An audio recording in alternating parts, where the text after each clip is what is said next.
Oh, you know what I love? Sports. Love sports. Sports. When it comes to Texas A&M. Where are you getting this information? Let me tell you. Welcome to TexAgs. It's here. It's time. There's always a buzz in the air when you hit this moment. He is a guy that has gotten better and better and better. He's just got that dog in him. We will develop men. We will graduate players, and we will win championships on the field. I think of him as this hawk. Before long, he's going to be swooping in on those quarterbacks. And they embody what the school is about. It's about getting into hard situations and getting ourselves out. It's about working hard. It's about doing amazing things.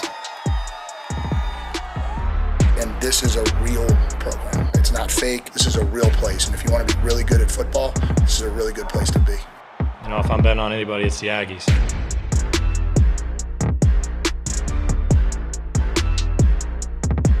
Did you just say 68 days? Till the football season starts. So we're just about 2 months away. Just about 2 months. 2 months is a long time, but not that long when you've had a 9-month offseason. Yeah. You know, when it feels like it's upon us will be about 3 weeks when we go to SEC Media Days. Yeah. Because then you just start reporting on it. We already are, of course, but once you get there, it's different. Yeah. It's just a different sense of urgency. I compare it because, you know, I'm a dork. I compare it to like fitness goals. Okay. Like, for instance, if I sign up for an event, the intensity changes, right? But if I haven't signed up for the event, there's like, yeah, I'm doing it. Like, we're talking. But when it becomes real, then like right now, I feel like we're almost there. Like, we're the preseason of the preseason. You're Rocky when he started getting up and drinking the eggs, the raw eggs, and started. It wasn't when he was, you know, fighting Spider Rico. No, Spider Rico. Smoking in the locker room. No, it's when he signed the contract, and now he's running. Yes. And he's running up the steps to the Philadelphia, whatever. Or you could say when Drago killed his best friend. Then he went to Russia. Then he went to Russia and he grew the beard. Yeah, so that's we're not. I'm not growing the beard again because it ages me too much. But that being said, that's where we are. We're right knocking on the door of that. And it got me thinking, look, I know I was on vacay, and the best part about vacay is you get to be in your head and think about stuff. So here's my question to you. Did A&M, because of 2025, become a championship level program? Not can they, will they? Did they change what Texas A&M football is moving forward? OB, what say you? I think they have to have a good year this year. Mm-hmm. You know, and then you say yes. I think they're on the brink. They're almost like man, I just looked at myself and my hair's crazy. It's almost like a, tadpole. Okay. Becoming a frog. You're there. You're there. I mean, it's just a matter. It's just a matter of a little bit more growth and a little bit more time. So, Oregon, they haven't won a championship. No. But you'd say they're a championship level program, correct? Yeah, but they're also in a much easier conference to be able to. But they are. Texas? Texas is.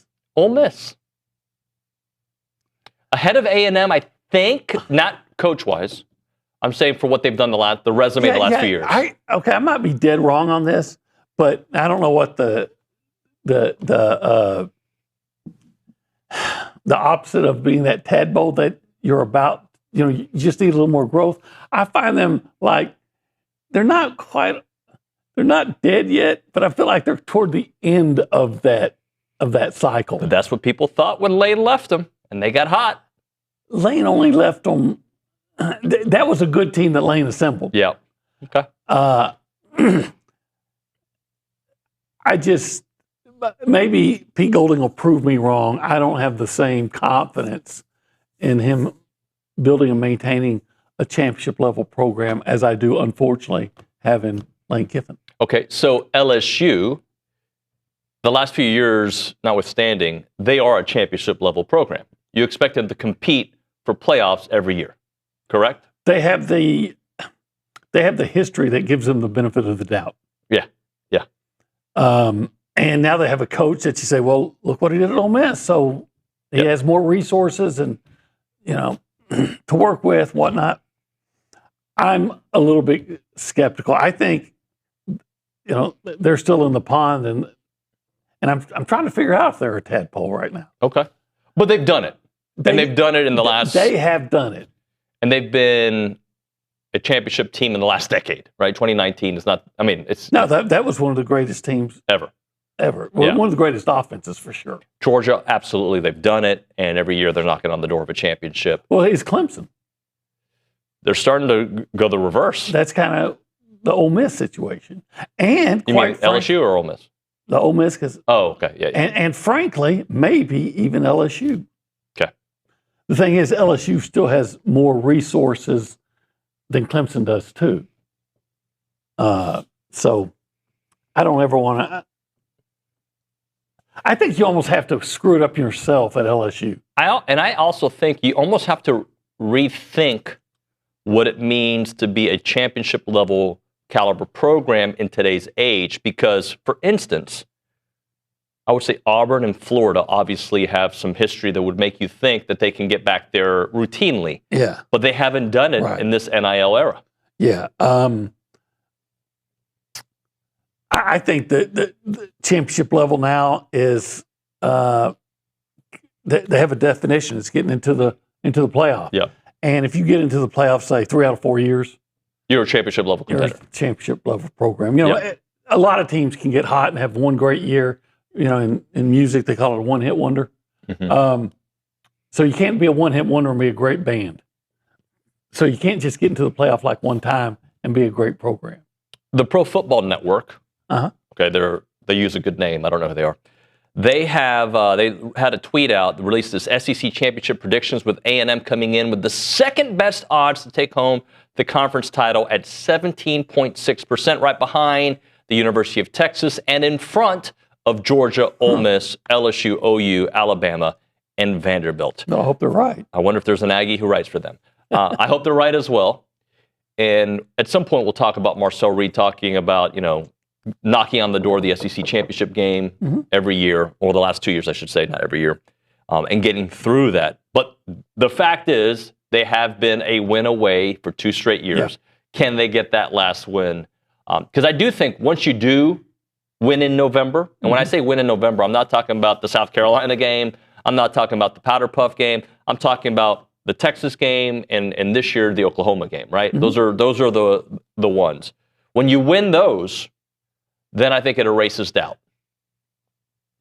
Yeah, but I just think getting to the championship game, I don't care. If you go 11-1, I'm not really caring who the loss is to. Do I want to beat Texas? I want to beat Oklahoma, of course. But if you're 11-1, and unfortunately last year that wasn't good enough to get you in the championship game. Yeah. But if you're 11-1 and playing for the championship, I'm not going to hold a loss, no matter who it is, against the coaches too much. Yeah. You know what I mean? But I think I like that outside voices are looking at A&M and thinking so highly of what is happening here. And I think Mike Elko is proving to be a great builder, as we saw again this weekend. And I think that's the difference, okay? Like Coach Elko, I have so much belief, and I'm going to tell you the difference. The belief I had in Jimbo was because of past history. He had built a national championship team. He started building a national championship program, I believe, and then it fell off a cliff when the NIL era, some mistakes he made, lost his fastball. There's a lot of things that happened towards the end. Yeah, he got lazy. He did get lazy. And in this era, you had to be hungry. You had to adapt. You had to adapt quicker. Look, his history is one thing, but it didn't work. With Coach Elko, it still has not worked to what I think it can be, but you see the direction it's going. I think the way he goes about his business, not just his sound bites. Sound bites are great, right? Like he's no nonsense, like no BS. It is what it is. You know where you stand with him. That's all great. We've said it before. Greg Popovich, Coach Saban, whoever, greats in this. It's about results. At the end of the day, I don't care if you're the nicest guy or the meanest guy if you get results. I'd prefer you to be nice, but it's about results. He's given you results that we haven't seen. Now can he get those sustained results? And this year, I think goes a long. These next 2 years. Yeah, I got to tell you something. I don't want to be misunderstood, and people think I'm being next year Nuño. Uh-oh. When I look at the team, I think, if they can have a strong year this year, then they've arrived. Right. Officially. Because when I think about next year, it looks like the year to me that they should really be strong.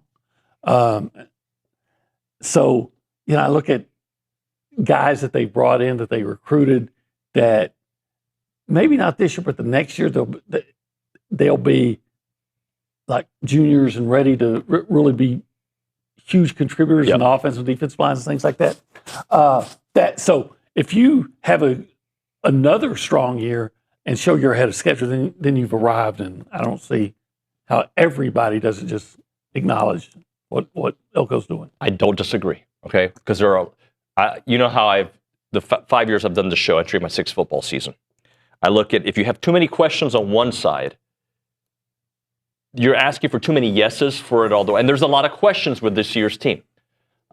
We have questions about the offensive line. We have questions about the defensive line. We got questions about linebacker. We've got questions about the back end. We have questions. Now, I don't think these questions are huge. So next year, if we're talking about next year, my question would be, well, who's your quarterback? Yeah, right? It's going to be Marcel Reed. You think he'll stick around? Whoever knows, right? Right. I would think that just his size would tell, if I was advising him and no one cares about my advice, I'm like, dude, you can make a couple of million, maybe more, play quarterback or somewhere in college. The NFL is still going to be there.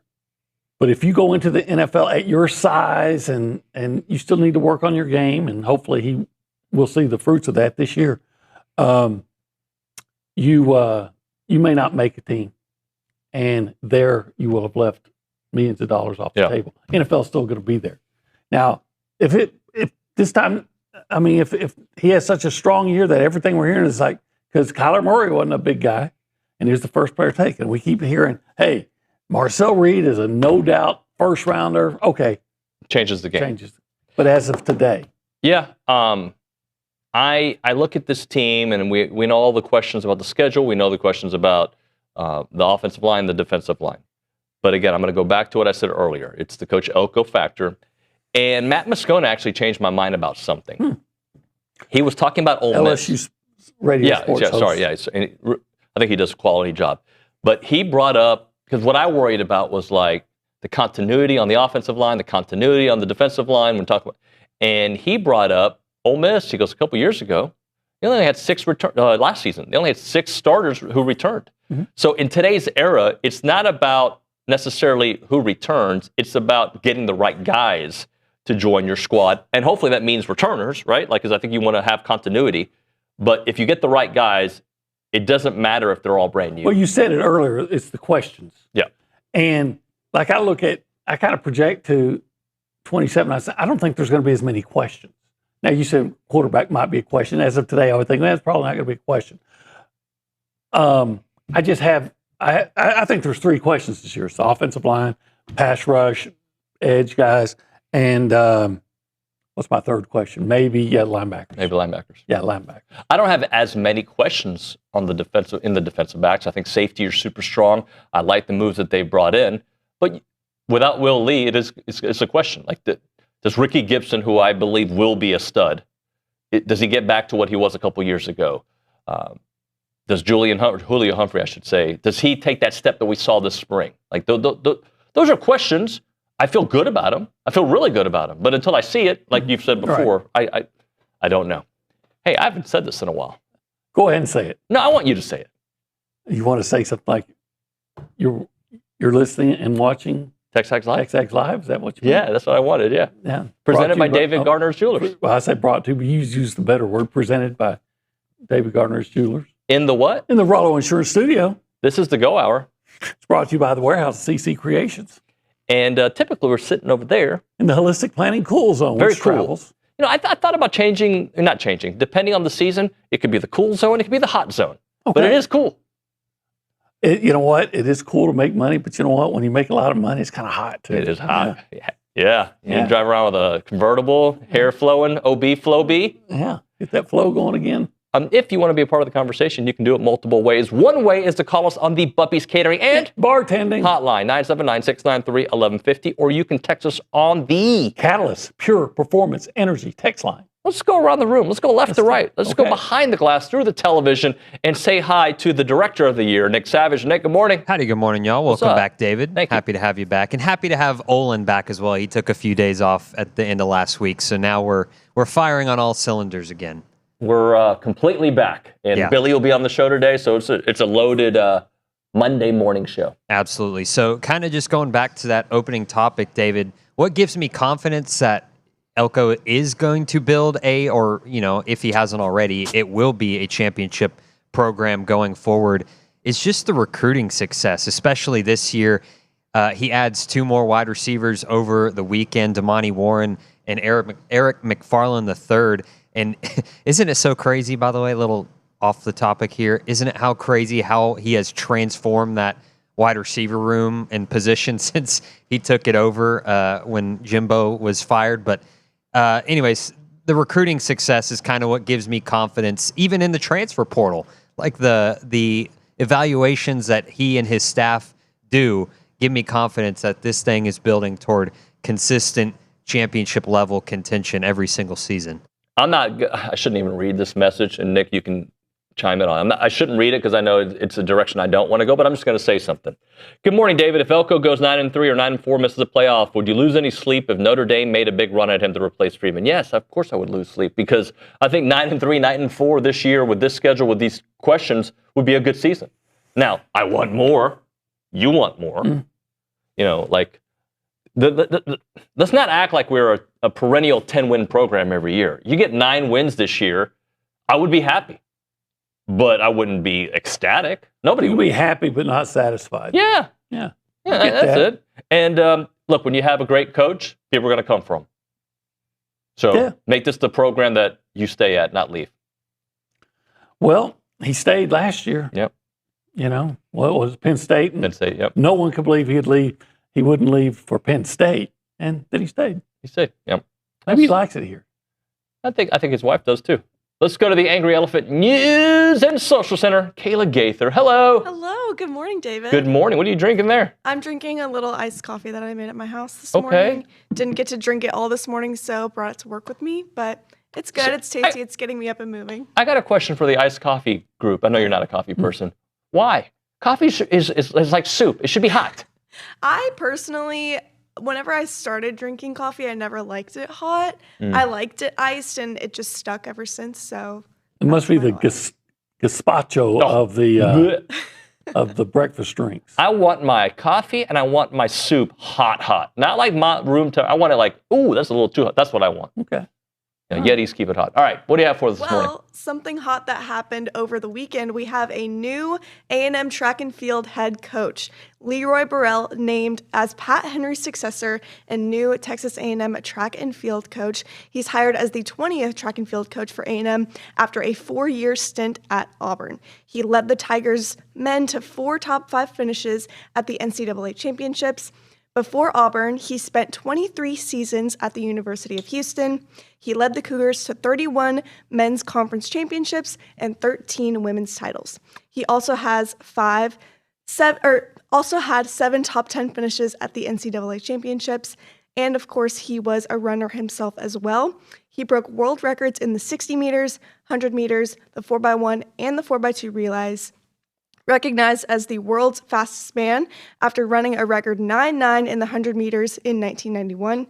3 years later, he regained that title after clocking a 9.85. And finally, as an Olympian, Burrell was named the USA's gold medal winning 4x100 relay at the 1992 Games in Barcelona. So plenty of accolades for our new A&M track and field coach. So I didn't realize he left for Auburn. I covered him when he was at Houston, and he left in, I guess it was 21, so a little bit after I left. But on his staff back then in Houston, he had Carl Lewis on his staff. And they both ran together, and he's excellent. We should have him on the show this week as he makes his transition here to Texas A&M. Let's get another report in, Kayla. Well, there was a comment from one of our YouTube commenters asking what you did over vacation week, David. So if you want to let the people know what you did. You know what? We'll tackle that on the other side. But sure, yeah, we can talk a little bit about vacay. I almost didn't come back. There was a part I was like, you know what, Elizabeth, you can go back. I'm going to stay a couple extra days and try to do the show on my phone. All right, we'll hit a break. I will tell you this. I ate well. Did you? I ate really well. I ate well last week. Did you really? Yeah.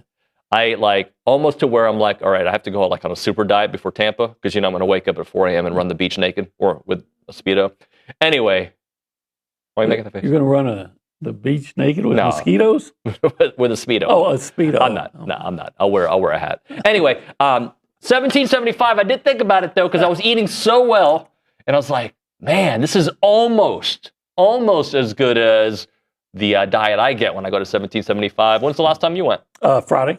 Oh, yeah. Is that right? Yeah, actually, I was at the office and I get a text message from my son who's at home for another month, and he said, "Hey, Mom wants to know if we can have 1775 for lunch." My mother-in-law is staying with us for another month, and she had it. So, of course, I went out there, 1775, brought it back home, spread it out, all that succulent brisket.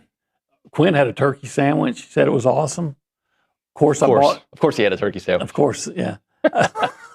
Team fit? Of course, yeah. And of course, I had a big fat, not fatty, fat in terms of there was so much brisket on the sandwich, and it was marvelous. And then of course, I had the queso mac and cheese.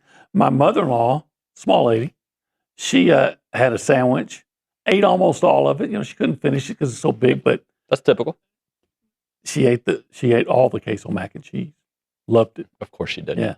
Yeah, I always order a second one. They're open Thursday through Saturday. I'm speaking of 1775, 11 a.m. until they're sold out. Call them up, 979-492-6241. It is 1775txbbq.com. And it's good.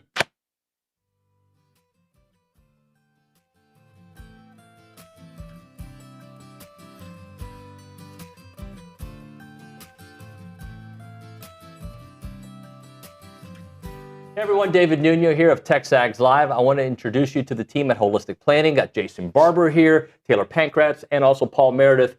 Jason, I want to start off with you. What really sets Holistic Planning apart from the others? Yeah, so what makes us different is most financial advisors stop at investment management. On the other hand, Holistic Planning, we manage investments, taxes, and estate planning all on one team, all underneath one roof. Now, Taylor, when everything is coordinated like that, it really helps the bottom line, doesn't it? It really does. When your investments and taxes are working together, you stop leaving money on the table and keep more of what's yours. Paul, Holistic Planning is trying to expand as well. That's true. We just opened our Houston office, and we're looking for people who feel like their advisor isn't seeing the full picture, because that's exactly what we fix. And Jason, there's other opportunities beyond that. Definitely. If you're a financial advisor and you want to join the Holistic Planning team, we're looking to add 50 teams in the next 5 to 10 years. So check out holisticplanning.com/advisors. All right, so if you want a team that actually coordinates everything, go to holisticplanning.com. Aggies, this one is worth it.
We're back here on TexAgs Live. We are presented by David Gardner's Jewelers Rollo Insurance Studio. The GAR, presented by The Warehouse at CC Creations. All right, so who asked about the vacation? It was one of our YouTube commenters, Tronald Dump. Tronald. All right. Okay. So first off, we drove to Florida. Okay. That drive sucks. Okay, the drive to Florida wasn't too bad because we went to Orlando. We stopped in Pensacola, and we stopped at West Florida University so Annalise could see their soccer program. It was really nice. Okay. I hadn't been there before. It was beautiful. Pensacola is an awesome town. I could see myself retiring there one day. It was beautiful. And just awesome campus, met with the soccer program, was great. All right, so then we drove down to Orlando, spent time with my nephew's family, and stayed at Margaritaville, which the resort there in Orlando was fantastic, OB. They had a water park that was attached to it or right next to it that you could go to, several pools. The house we stayed in was awesome. It was just, couldn't recommend it more. Margaritaville Resort in Orlando was fantastic. Then we went to the Palm Beaches area. My cousin Lourdes has a condo in Juan. They have a condo on Juno Beach, which is right next to Jupiter. Okay, on the water. We've gone there several times. I'm going to end up living there at some point. Hopefully my kids can all move there. But while we were there, we did Peanut Island, which is a place you can go snorkeling. Was just beautiful. The weather was great the whole time we were there. Have you ever been to a surf shop before? Yeah. Okay. Yeah. So we went to Blue Line Surf and Paddle Company. That's the shirt I'm wearing right now. The people there were amazing. The vibe was an Olin Buchanan special. Okay. How's that? Laid back. Yeah. Okay. Great clothing. Okay. Country music in the background. It was your kind of place, OB. It would have been, yeah. We were there for a long time and probably made a mess of all the shirts we were trying on, but it great place. And there's a bunch of restaurants and bars on the strip there in Jupiter. It was amazing. Went to the Burger Shack that's connected to the Lighthouse Golf place. Amazing. The whole trip is called the Lighthouse Cove Adventure Golf. Everything about it. So here's the deal. Okay. I think TexAgs Live needs to be presented by Jupiter for the summer moving forward. We just move the show there and do all of our show. My son's girlfriend lives in Jupiter. Well, She's there right now. We need to go approve of the family. She has a uncle who owns a couple restaurants, so we could probably work out something. Yeah. Yeah, I think we need to work out something. Just, I'm not during football season. I'm just saying, maybe end of baseball season until SEC Media Days. Just do our shows from there. Next time the Aggies are playing somewhere in Florida? Yeah, we stay there again. Yeah. And if they're playing in Toronto, we stay there anyway. It doesn't matter, okay? For me, that would be ideal. I too enjoy Florida. If I didn't live in the great state of Texas, my next choice would be Florida. Yeah. Incredible trip. I hate that drive, but well worth it. The beaches are just on a different level. It's just Florida beaches are on a different level. You gotta love that, especially on the Panhandle side with those white beaches look like flour. Yeah. And so Cuban sandwiches left and right. Cuban sandwiches. Café con leche, cortadito, you name it, buddy. Cuban coffee. Oh, okay. Yeah, it was the absolute best. And Cubans left and right. Yeah, I got to spend time with my nephews. I got to spend time with my cousins. It was a great trip. Anyway, we had a couple of text messages that came in on the Catalyst Pure Performance Energy text line. We had a text from Train Shiner. He said, before Sports Radio 740 in Houston would have sports talk in the evening, Rich Lord and Charlie Pilillo, I was wondering if either one of you ever met Joel Bushbaum. Is that how you say that? Yeah, I don't think I know Joel. I listened to him for years. He was like Mel Kiper before Mel Kiper. Mm-hmm. He knew every football. You remember Joel Bushbaum? No, I wasn't from that. So I think he was in Buffalo, New York, if I remember correctly, and he would call into local sports radio shows all over the country, and he was incredible. And I believe I did interview him once. I might be lying on that, but I feel like that happened when I filled in at Sports Radio 610 years back. I could be making that up, but I feel like there was a connection with Joel Bushbaum. Does this ever happen to you? Like you've interviewed so many people in your career, you're like, I think I interviewed him, but you're not really sure? Yeah, it does. It does happen. I feel like I have. Who's the most famous person you've ever interviewed? Interviewed? Like or had a conversation with? Or asked a question to. Yeah, maybe not at a podium. How about that? Not at a podium. It could be, what do they call it? A gaggle? George W. Bush. Me too. Yeah, that's probably the most famous. When he was with the Rangers or as governor? Governor. Okay. And then Shaquille O'Neal. Shaq, yeah. I interviewed him one-on-one. I was just standing there like this, taking notes. It was after his team won the high school state basketball championship. Trying to think. I've done Kareem LeBron, Abdul-Jabbar, Kobe, Dream, Bill Belichick, Tom Brady, Billy Liucci, JJ. JJ was kind of a big deal. JJ JJ Watt. I thought you meant Dynamite! Yeah, I thought you meant the guy from Good Times. You know what we're talking about? Which, by the way, he hangs out in Vegas at all the... He's still with us? Yeah, I think so. Last I heard. Okay. I don't know. Yeah, Jimmy Walker. Jimmy Walker, that's right. That show was great. It was a good show. What was the mom's name? Mona? Florida. We love Florida. Yeah, that's right. That's exactly right. It brings it all the way back to the first topic, Florida. Let's hit another text. I know Chase in Houston had one. Let me see. Chase in Houston said, do you want me to read the one he sent previously or the one that was the most How about recent? you decide? I think he had one about for A&M to be at that next level. We'll read that one. So, Jason Houston said, for A&M to take the next step as a program, they have to follow up from what they did last year. Needs to be consistency from them to show it's not a fluke. I agree. Now, what does that look like? Does that look, I think you said it best. If you're a playoff team 3 out of 4 years, I think you're in that mix. If you are what A&M has traditionally been since 2012, one good year followed by several 8-4, 7-5 types of years. Yeah, Mike Alco even acknowledged that one time. That's what it takes. Now, I don't expect this team to make the playoffs every single year. I don't. In fact, in the 12-team playoff, Alabama missed it one year, right? Well, the reason how come I'm so bullish on A&M is that, first of all, you're seeing a phenomenal recruiting class put together this year, and you had a really good one last year. So Mike Elko's been here, a really good class followed by a phenomenal one, and then his and his staff's ability to identify needs and the right solutions in the transfer portal. He's not trying to live on the transfer portal like Lane Kiffin does or did right at Ole Miss. He's using the transfer portal, it appears, to subsidize what he's putting together with his recruiting class. And then, keyword here, developing the guys he's brought in. Now, we'll see if they can continue to develop guys, but I really like what I've seen so far. Yeah. All right, let's hit a break. We'll come back with a little Marcel Reed talk because he spoke to Pete Nakos recently and just kind of break down a little bit of what he said. Let's talk about Rollo Insurance. When insurance matters most, who's going to answer your call at Rollo Insurance? They're going to answer that call. You're going to get a personal agent's phone number. You'll have their cell phone number. They can reach out to you. You can reach out to them. Not a call center, not an automated system, just somebody who's going to know your entire situation. And that's the Rollo difference. They've got 60 offices in the great state of Texas, and they'll take care of your home, your auto, your business, your ranch insurance, and you'll start a relationship with an expert who puts you first. That is the Rollo way. That's what they've been doing for a long, long time. They've been my insurance provider since I got to College Station, but it doesn't matter where you are. 60 offices in Texas, nationwide, their headquarters right here in College Station.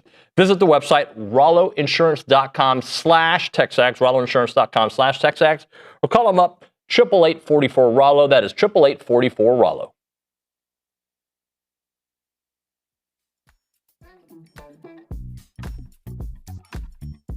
Hey everyone, David Nuño of TexAgs Live, and I'm here with Brandon Moreau of Brazos Valley Floor and Design. They're a family-owned business, and Brandon used to work for the A&M football team, the Texans, you name it.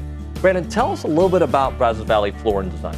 Yeah, like you said, family business. We started in 1999. It was in a small feed store, and about 4 years later, my dad decided he wanted to grow the business and kind of focus on that. So we're in the location we are at now, and we have a large showroom with salespeople with designer experience, a lot of stocking power, and we catered a lot to residential builders, and we do a little commercial work as well. Tell me about your other company as well, Premier Countertop Design. Yeah, Premier Countertop Design is right there on site, so it's kind of a one-stop shop. People can come by, they can look at their slabs that they're going to cut, they're going to compare to their cabinet colors, their backsplash that they're going to do at our flooring store, and we have a lot of digital. We're doing a lot of digital stuff. We're templating, water jet, laser measuring, all different things like that. So tell me a little bit about what sets you guys apart from the rest of the competition. I think just being here in the community for 27 years in business, and our vendors that we have the relationships with, the pricing we can get because of how much we can buy in stock and things like that. And then as far as the countertop business, it's just the way we can be precise with what we do. All right, there you have it, guys. Check out the website, bbflooranddesign.com and premiercountertopdesign.com.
We're back here on TexAgs Live. We are presented by David Gardner's Jewelers, Rollo Insurance Studio. It's the Go Hour presented by The Warehouse at CC Creations OB. Marcel retails Pete Nakos. We've been one game away from the SEC Championship 2 years in a row, so we should let that sink in and do something about it. Well, let's go do something about it. First of all, he's right. One game away.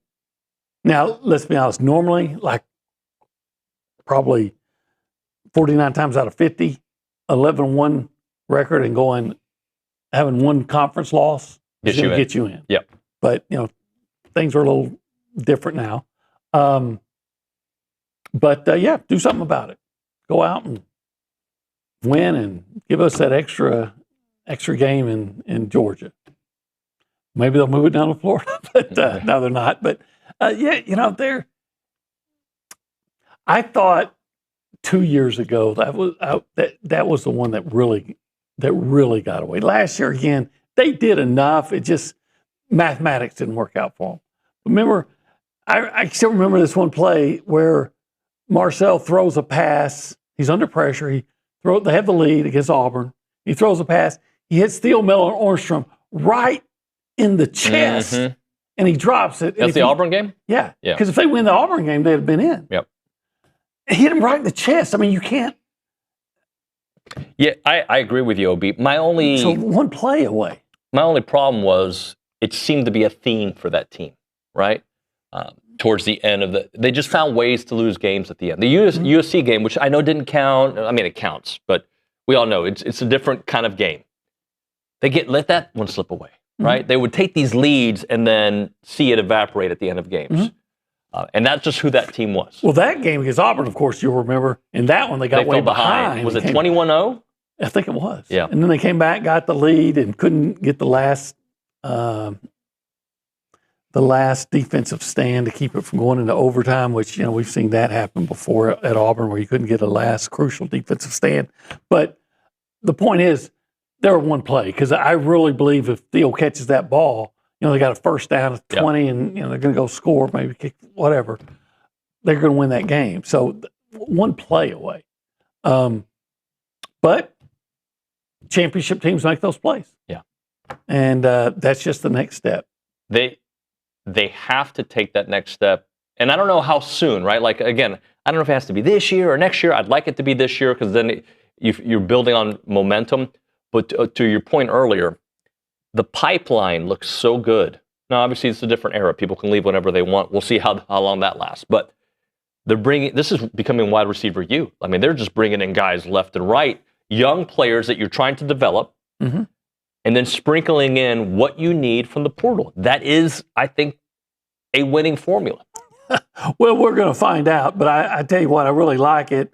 I'm going to look at the roster breakdown. My computer's not working with it. Okay, it's not giving me what I'm looking for. Class break. Wide receivers. Let's see if it's been updated. No, but what they've done in the portal, bringing in guys like Casey Concepcion, the minute he committed here, we talked about him because we'd seen him play against Clemson when he was a freshman. Okay, you knew that was a big-time guy. But he did exceed my expectations. Yeah, I didn't think he was going to be – I knew he was going to be really good. Yeah. I wouldn't have said, oh, yeah, he's an All-American without a doubt. Yeah. But we were there at Mississippi State. Mario Cravey, bring him. He's really good. Also exceeded my expectations. Yeah. He did. And Cassius Howell also exceeded my expectations. But he wasn't a receiver. No. Ashton Bethel Roman really came on at the end of last year. And then they brought in guys like Aaron Gregory, who we haven't seen a lot. Yep. We've seen him in practice. And now they've got this kid. He's McFarland, top 10 receiver in the country. Playmaker. Have another guy that they brought in earlier, or that they committed earlier. I think he's another top 10 national receiver. And then this kid that they got, this big target out of Vegas this weekend. So as well as I guess last week it was a 3-star guy, but I trust the evaluation process. The kid from Cleveland, Trey Haydad. Trey Haydad. So I'm looking at him right now. Eric McFarland, as we know, Jaden Upshaw, and Damani Upshaw's Warren. the other guy. So I go back to toward the end of Jimbo's tenure, and there was a kid who went to Texas, and he made the comment, and he said something like, I'm paraphrasing here, A&M has the athletes but not the scheme. Texas has the scheme but not the athletes, so they're getting the athletes. And I think what you're seeing happening at A&M is you're getting the athlete and you're getting the scheme. Yeah. And scheme matters. It does matter. That's what he lost me. Jimbo lost I understood what he was trying to say, though. I still don't. Well, I mean, I think when you lose and you say things like that, it's easy to point at. But what I think he was saying is you do have to execute, which is his big line. And oftentimes they didn't execute. But obviously, scheme has to matter because you need every inch you can get, every possible advantage you can get to win in these games that are decided. How often did A&M have games decided by a play or two? Like all the time the last 5 years, like in life in the SEC. So it does matter. But he is also right. You have to execute between the lines. Well, if you have a good scheme, it opens up opportunities. So anyway, I think you're just seeing that marriage between scheme and athletes. You're getting guys that everybody else wanted. Yep. And you still got to develop them. And I love the receiver room at A&M this year. Mm-hmm. You know, with Craver and Bethel Roman, and then you bring in Horton, and you got some young guys coming up. Looks really, really promising. Terry Bussey looks really promising to me. Going back to Marcel, before we hit a break, I do want to show C.J. Vogel, who covers Texas. He was, I guess, at the Manning Passing Academy. He posted. I think he posted the same text for like 13 quarterbacks. But here's his video of Marcel going deep. And remember early on last season, he was missing a lot of those throws. Looked pretty on the money to me. Yeah, the thing is, I've seen Marcel. Yeah, it was early. He was missing them. Everybody misses them. It just seemed like they all came on. All the misses just came at the same time for Marcel. Even though, people forget it. In that Notre Dame game, he had a long pass to KC down to the 1 yard line that set up a touchdown. So, but yeah, it seemed like he just couldn't drop it in the old bucket, but then he did later on. I go back to you remember when Marcel came off the bench against LSU? Yeah. And they were running all over him, so LSU's really playing the run. So he throws the deep pass to the kid that went to Noah Thomas. Noah Thomas, yeah. And he just, it was perfectly thrown. Yeah, he can throw the deep Did he only throw 2 passes that game, I think it was? 2. Yeah. And one was that long one to Noah Thomas. The other one was a flare pass to Le'Veon Moss down the sideline that gained about 20 yards. Yeah. All right, let's hit a break. I'm going to miss Le'Veon Moss. Me too. Hey, OB, I don't know how much I can say because I'm going to talk about Caldwell Country Chevrolet, who I've done business with them for years, and their warranty department, their whole crew is great. But I did buy a car at some point here since I've been in College Station at another dealership. Okay. And I bought the warranty. And I don't know if I'm allowed to say who they are, but let's just say that they use a third-party warranty company that, to me, isn't doing what they promised, right? So all I'm saying is, and they might have 3 letters in their name. I don't know if I'm allowed to say that. Anyway, what I'm saying is make sure who you do business with, you know who they do business with. Because like with Caldwell Country Chevrolet, when we had warranty stuff, you call them, it was taken care of. There was no questions. This other situation I got some tear on the leather that I was told would be covered, not being covered, and I'm upset, right? Yeah. So just word to the wise, if you go do business with somebody, they may have the right intentions. Just know who they do business with, which I didn't think I would have to say out loud, but apparently that's the case. At Caldwell Country Chevrolet, they take care of you. A lot of places like that, they're always looking for a way out of the agreement. Correct. Like, no, this is for this, or they have a. You know what I was told? This is wear and tear. This isn't just a regular rip. What the hell is the warranty for, bro? So, how do you? It's not a regular rip. What's just a regular rip? Well, my kid's soccer shoes, I think, pushed on the leather and it opened up a couple spots that's supposed to be covered. And they're like, no, that's wear and tear. We don't cover wear and tear. Oh. Really? So what's the point of the warranty? My son was wearing his shoes. Yeah. And they tore. Yeah. So basically, I won't do business there ever, but I'll continue to do business with Caldwell Country Chevrolet. That means a lot. Someone that lives up to what they say that they're going to do. Yeah, and who's going to fight for their customer. That's what they do at Caldwell Country Chevrolet. A 15-minute drive, the edge of Bryant to the beginnings of Caldwell. A short conversation away, but you'll see the difference when you step on the lot and do business with the great people at Caldwell Country Chevrolet. Highway 21 in Caldwell, online, CaldwellCountryChevrolet.com.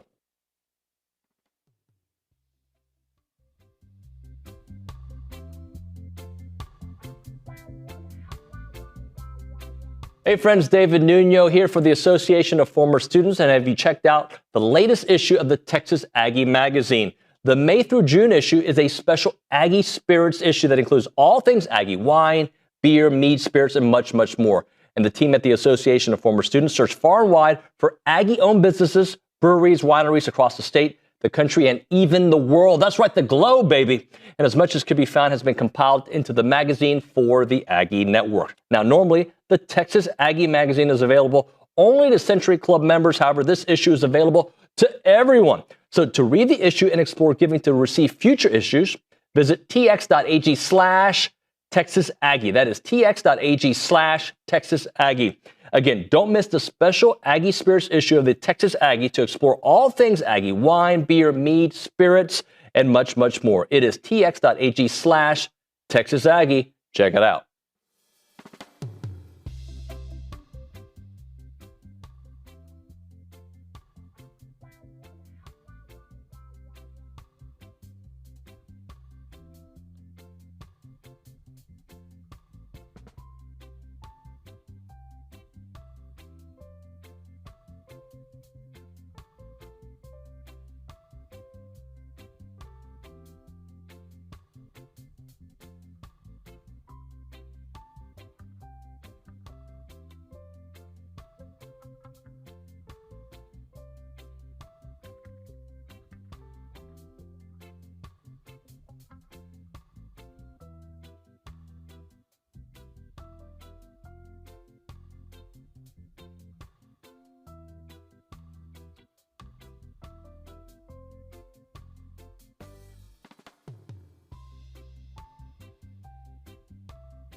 Final segment of the Go Hour, presented by the Warehouse at CC Creations. He's Olin, I'm David. People asked if I missed you. We haven't done radio together in 2 weeks. 2 weeks, yeah. It's a long freaking time.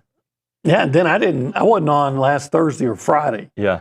They voted you off the island? Well, no, they said if you want to be on, but I thought, the two girls, and then they're having a lot of women come in, and I thought, there's just way too much estrogen in this show. In fact, the only way they could have had more estrogen is to put Luke on. But there was just way. So I said, you know what? I'm going to let this be the TexAgs version of The View and sit out a couple of days, and I'll be back as testosterone on Monday. Yeah. You're not low T, Olin. No. You're high T. High T. I don't even know if that's a thing. I don't either.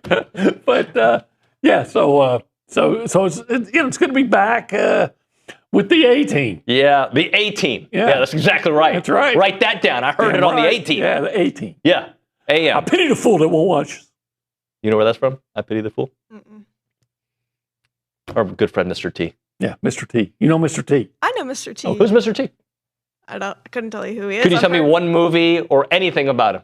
One TV show? Off the top of my head. Could you tell me what he looks like? Could you tell me any distinguishing feature about Mr. T? I can tell you that I've heard the name Mr. T, and that's about it. I don't hate Balboa, but I pity the fool. If I said Afro or what's it called when you have Mohawk. Mohawk, which one would you pick for him?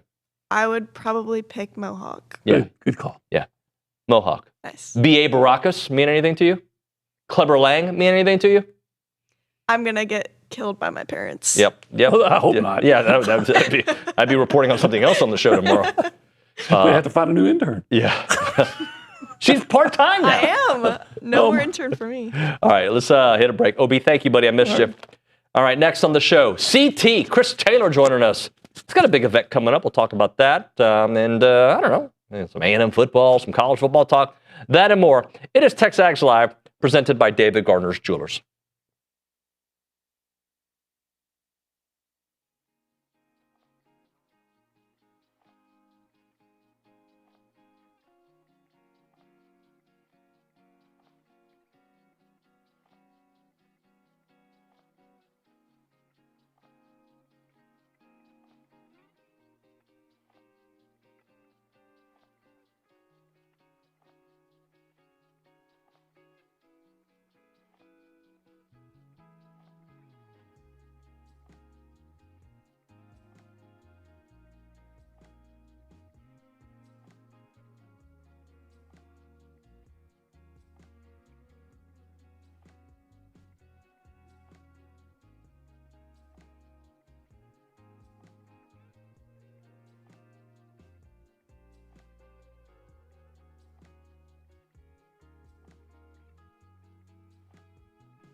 All right, we're back here on TexAgs Live. We're presented by David Gardner's Jewelers Rollo Insurance Studio. Let's chit-chat about what separates good programs from just championship programs. Our good friend Chris Taylor, you catch him on the post-game wrap all the time, joining us here on the program, on the Buffy's Catering and Bartending Hotline. CT, what hat are you wearing? I like it. Man, it is. So I have a buddy that owns, some bars, some restaurants, establishments out in San Diego, and this is their management group. So I always try to show love for those guys and the things that they have going on. So I like it too, man. It's a little pineapple on it, but grind prosper. So always throwing a shout out to those guys for the hard work and stuff that they're doing. CT, let's chit chat about a couple things. First off, you have a combine coming up soon, right? Well, that one we had it at the start of this month. Okay. And we battled some weather and lightning, but we got it in. And I think the athletes we had there had a great time. They competed, they worked hard. So it was good. We had about 70 guys that showed up. Great coaching, guys pouring into these athletes, but man, it was good. Looking forward to doing it again next year. Good. Well, let us know how TexAgs can help you support it. Let's take a look at this upcoming year for A&M. And as a former player, you know what good football looks like, what mediocre football looks like. When can you tell a program or a franchise is becoming different? What about it makes it different? In a good way. I think I think it's when guys really buy in fully. And I know that sounds like a cliche answer and talking about buy-in from programs, but I think when you have guys that show up to all of the off-season workouts, you having leaders that can hold guys accountable, making sure that they're there. There's nothing that's more important in the off-season than connecting as a team, growing as a team, getting better as a team, and doing all those little things. And so I think when you see teams that start to turn the corner and start really kind of having that championship pedigree, they don't make the same mistakes over and over. They learn from those mistakes. You see, they make the plays that they're supposed to, and they make some of those that, those are the ones that you see on SportsCenter Top 10. So I think A&M has done a great job this offseason of bringing guys in to fill certain needs. Now it's a matter of, can this team gel? Can they continue to do the things and keep taking the steps forward that Elko has done in his, in the first couple of seasons? Now can they stop making the mistakes? Now can they make sure that they have proper fits when they're, on defense? Are they running the right routes? Are they doing all of the small things that you saw Indiana do last year to hoist the trophy? So this team's close, but I think another year, another summer, another off season to get ready. I think those are the things that are going to, really, really tell when we get to September, August. But certainly when we get into November, are we still doing the same things that get us beat? CT, I'm a big believer in modeling behavior, right? Because championship programs, for the most part, it's not completely uniform, but they do business a certain way, right? They show up on time to meetings. They tuck in their shirts. I mean, these things may not seem like they matter on the football field, but they absolutely do, because it goes back to what you said a moment ago, buy-in. What does their offseason look like? What does their ramp-up look like? What does their bedtime routine look like? All these things that I think separate winners and losers in all walks of life, business, fitness, you name it. And I think that's kind of what you were saying, the buy-in. They all need to look a certain way.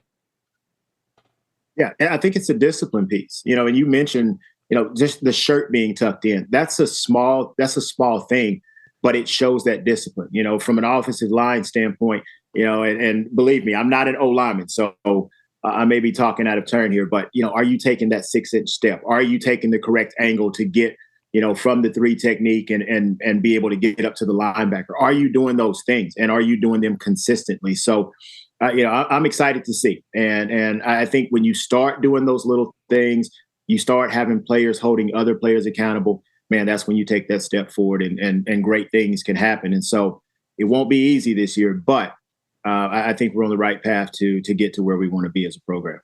CT, how much do you think in football, a gladiator sport that it's always been called, How important is it to have that chip on your shoulder, that anger, that motivation? And the reason I'm bringing it up is, Marcel has talked about recently with Pete Nakos from On3 about, being a game away from the SEC championship the last couple of years, right? Being right there and not getting there. But like Jerry Rice, Michael Jordan, all these greats in different sports also, they use anything to kind of like get that extra motivation. How important is it to find a few things that like you can point at when you go to the gym, let's say, or you go lift, or you're going for your runs, to think about this is what it needs to look like in November? Right. I think I approach it from a little bit different standpoint. Not that, I have a chip or anything. And when I got to A&M, I had a huge chip. Just, I knew I could play this game, but I don't think that having the respect or the acknowledgement was there. And so I think what you've got to really find when you're looking for that motivation is, are you doing the things necessary to really, showcase what the talent and stuff looks like on the field? And so, I know Marcel has heard all of the talk. He's heard everything, needing to take the step forward. And so I'm excited to see, I saw a few throws that he had at the Manning Passing Academy. And I mean, he looks good. But, what happens now when you have 300 pounds, bearing down on you and doing those, and coming after you. So, not necessarily carrying a chip, but just making sure you don't let your teammates down. I always approach it to, I don't want to be the reason that we lose a game, or I don't want to be the reason or be responsible for the play that causes a drive to stall or things like that. So I think doing your job, being responsible for your job, but doing it at a high level, I think those things are very important. And so, I think if Marcel plays within the system and he makes a few plays that he's not supposed to off schedule, I think that offense can be really dynamic. I hope they get him on the edge a little bit more and utilize the legs and things like that. But carrying a chip is one way to be, but I think also looking at it, don't let my teammates down. Be the person that makes the big play when we need to play. I think that's a different way you can look at it as well. When I've talked to different analysts, national guys, and former players, there's a couple of themes that come up about questions. I think I know where you're going to go, but what are your 1A, 1B questions about the 2026 A&M football program? It's going to be O-line. I mean, you're replacing most of that unit, and I think it's O and D line. You look at when you recruit well and you have guys that perform. This is the other side of it. You have guys that move on and go and play at the next level, and so you just have to reload. And I think A&M did a solid job, especially along the offensive line. I mean, you bring in two guys that they have double-digit starts. I think Baugh had 19 and Formby has 17. So it's not like you're bringing a pup in that hasn't played. I think the great part is they've played in this conference. So they understand the speed, the physicality, and the things that are going to be necessary to be successful. And so, but you don't know how they're going to gel. And that's always a big thing when you have five guys that have to work in uniform with each other to be able to make sure that the play is successful. So offensive line is a big question of concern, but I think along the defensive line is as well. And we return a few guys there, but you lost some guys. You got some holes to fill along that that front seven. So two areas of concern: offense and defensive line. Because if you can't run the football and you can't stop the run, man, it's going to make for a long season. What about, look, I don't have that many questions when it comes to the defense, which is, look, they're not returning a bunch of dudes from last year's defense, right? But I have so much faith in what Coach Elko brings from a defensive mind standpoint in year 3 that I am not as worried. That being said, there are questions about not bringing in a bunch of starters from last year and having to replace. And, Billy feels pretty confident about Damian Sanford playing a big bulk of the season. But there are still some questions on the defensive side. Beyond the defensive line, where are you? You lose a guy like Torian. And, not only was he a playmaker that could get to the football and make plays, when he got there, he was also a guy that helped you to get lined up. And from what Elko wants to do with a ton of movement and a ton of post-snap blitzes and show something on one side and do it from the other, I think some of those things can be complex. And so do you have a signal caller on defense that's able to get you in the right defenses, making all the right calls? and making sure that you don't have that glaring gap or you have two people in one gap or anything like that. So I think from a linebacker standpoint, where's your signal call? Or is it coming from the secondary? We know the secondary is a huge area of strength for the Aggies, bringing back so many guys. So maybe your signal caller is from the back end. But I just think having that guy in the middle, and anytime A&M has had a great defense, they've had that guy. I mean, Torian last year, you think back that win, so you've had guys, great signal callers that get you in the right plays, get you in the right defenses. And that's what helps to make that defense so dominant. So in Elko, we trust. He'll figure it out. He'll make it happen. But I hope there's a guy, not just Sanford that will step up, but you need that other guy next to him to be that dog in the middle. To anchor that defense. As an offensive guy, how excited are you about Holman Wiggins calling the offense? And, he might be the coach that I've seen the most production from position groups. Like, you look at the wide receivers, like, they have exceeded all expectations. Development, big playmaking, like, they have done it all. Yeah, I still believe that even with KC leaving, I still think this unit is one of the tops in the country. I mean, you bring in a guy like Isaiah, we know what Mario did. We need Bussy to take that next step and become that guy. Bethel Roman has played well in spots. So you have some guys that have time that have been in the trenches, so to speak. Now it's just a matter of, can we get the ball in their hands and allow them to go do what they do best? So, being an offensive guy, being a receiver, I want to throw it 100 times a game. Forget the run game. But I think that having if you can get that offensive line going, get those backs, hitting the hole downhill, it can open up a ton of big plays. And so I think Wiggins was the obvious choice, stepping in as OC, and I think he'll do a great job. He has the pedigree. He's done it. He's put guys in position to be successful. So I'm excited to see what this offense is going to look like under Wiggins. Talking to Chris Taylor here on TexAgs Live. CT, let's talk about the running backs. I was listening to a couple different, on my trip to Florida, listening to some A&M national pundits talk about what they expect from them. And one of the questions I heard was about the running back room. And interestingly, while I may have some questions with the running back room, I don't really have a lot of questions, because I think you haven't seen fully healthy Le'Veon Moss in a couple seasons. He's moved on now, right? So it is Ruben Owens' show, Jamari Morrow's show, and a bunch of young guys that are hungry. What do you need to see from Ruben in particular and from Jamarian? I just think, for me, it's going to be not necessarily, we know they can run the football. They're talented runners. It's going to be, for me, in the pass protection game. Can you step in there and you have a guy coming downhill and you've got to step up and pick it up? What are we looking like from a blitz protection standpoint? And so, I think that's always important. You want to be a complete running back, and I think Ruben has to stay healthy, and he's battled his own injuries and not been able to stay on the field as consistent as he's wanted to. And so him being healthy, giving Morrow more opportunities, he's that home run hitter. I just want to be able to see those guys be able to protect, to be able to stay on the field. But then also, when that play presents itself, don't try to do too much. Get downhill, put your foot in the ground, make one cut, and go. And I think a 4-yard gain is better than you're dancing and I only got 2 yards. You've got to take what the defense gives you. Trust your keys, trust your O-line, stretch the hole, and get north and south when the opportunity presents itself. From those two guys, how do you see them kind of backfield? Is that kind of how you envision them?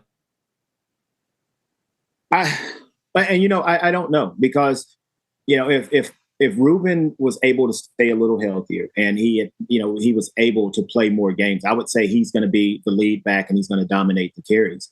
But that hasn't been the case. And you look at Morrow and just the flashes that he's been able to show.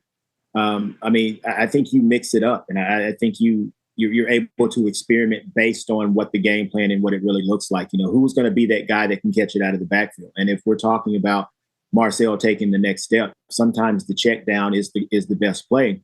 What do those guys look like being receivers out of the backfield? And I just think that you have to do so much from a running back perspective. Understand O-line protection, understand where the blitz is coming from, be able to step up and do it. But then also you have your primary job of running the football. But I think Ruben maybe first, second down, Morrow third downs, and then some drives I think it could be vice versa. So they're very different, but I think they're very interchangeable for what A&M wants to do and how they run the football. Most times being in the shotgun running the ball. So both those guys, I think, special talents, bring a lot to the table, and it's going to be interesting to see how Wiggins puts those guys. And if you put them on the field at the same time, that's an option too. So there's a lot of talent there, and I think whatever they do with them, man, it's going to be special. And they're going to make some big plays for us. CT, where are you on Marcel Reed and growth in now technically year 2.5 of being the starter? He's got to take the next step, and I know that he's heard all the critics and everything that everybody has said, and you've got to block the noise. But again, you're the starting quarterback for Texas A&M. That you know what comes with that, and you know what you have to do. And so, seeing him work, seeing the work that he's put in, just the small clips and things that I've seen, I'm excited to watch him go play. I saw this morning I was watching clips of him. I think he threw a 60-yard strike and hit the receiver right in stride. And I've said for a year and a half, especially as a receiver, we love air under the football. Not necessarily Russell Wilson type air under the football, but you've got to give us a chance. And I think being able to correct just those small things, being able to throw a receiver open, be able to lead a receiver down the field, give them air, don't miss those deep shots. Those are going to be the big things that I'm looking for early in the season, especially before you get into that conference schedule, to see if you're making those routine plays and hitting those shots. So Marcel has, there's a lot of pressure, but hey, this is why you come to Texas A&M. This is why you play in the SEC. This is why, you wake up and put that jersey on, because you got to go out and compete. And so I'm excited to see what they have behind him. I believe competition is great, push him to be great. And so I think Marcel takes the step this year. But how big of a step, I'm going to reserve that judgment until we really see him get in and get going again. So I'm excited to see him play though. CT, last thing for you. Who's one player that people are not talking enough about entering the 26th season? I mentioned him earlier. Well, there's two of them for me. I think Bussey, he has to take the step, and I know what we expect from him being a 5-star coming in. I think this is a pivotal year for him, but I think also Bethel Roman. I mean, those two guys, who's going to step up and be that third guy? And, that's a matchup nightmare. You have Isaiah and you have Mario, but who's that third guy? Who's going to be matched up against a safety or a linebacker who can work the middle of the field and create plays? So I think whichever one of those guys can step up and be that guy, those are the people that I think really need to take the next step and really show those flashes. So those two guys are who I'm interested in, who I'm watching, and I'm hoping that they can take the next step and make this offense even more dynamic. CT, great stuff as always, my friend. I appreciate you. Sir, thank you guys. Thank you. There's Chris Taylor there on the Puppies Catering and Bartending Hotline. Appreciate his time as always. We'll hit a break. We'll come back with a solo segment. We'll find out what's popping on TexAgs today. Heritage Films time. All right. So actually, as I mentioned, I was on vacay. I've said it enough. But one of the things that I think makes vacations important are memories, right? Like creating memories for your kids, creating memories that you can look back on. Dad, remember when we went to Paradise, whatever, and we went here and we ate those wings.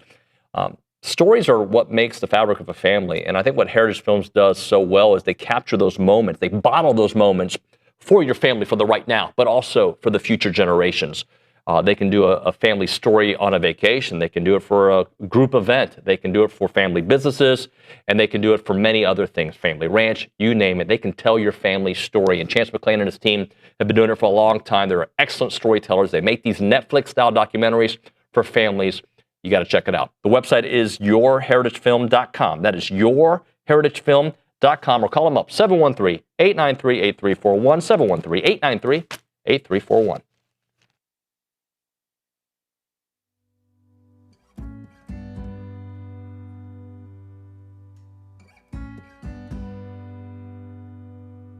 Everyone, David Nuño here for Allen Honda. Had a great conversation with them earlier today. John Allen's the owner. He's been here forever. And also their GM, Rusty Skinner, great guy. Wonderful conversation. They're super local. They're a family-owned dealership, not some massive auto group.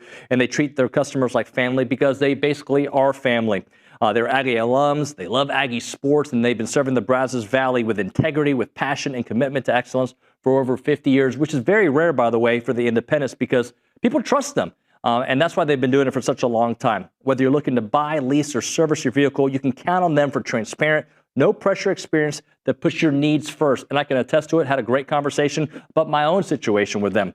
Their knowledgeable sales team will help you find the perfect Honda to fit your lifestyle, from fuel-efficient sedans to versatile SUVs. Leasing options are flexible and affordable, making it easy to drive the latest models with confidence. And when it comes to service, their certified technicians only use genuine Honda parts to keep your vehicle running at its best, whether it's routine maintenance for major repairs or whatever it may be.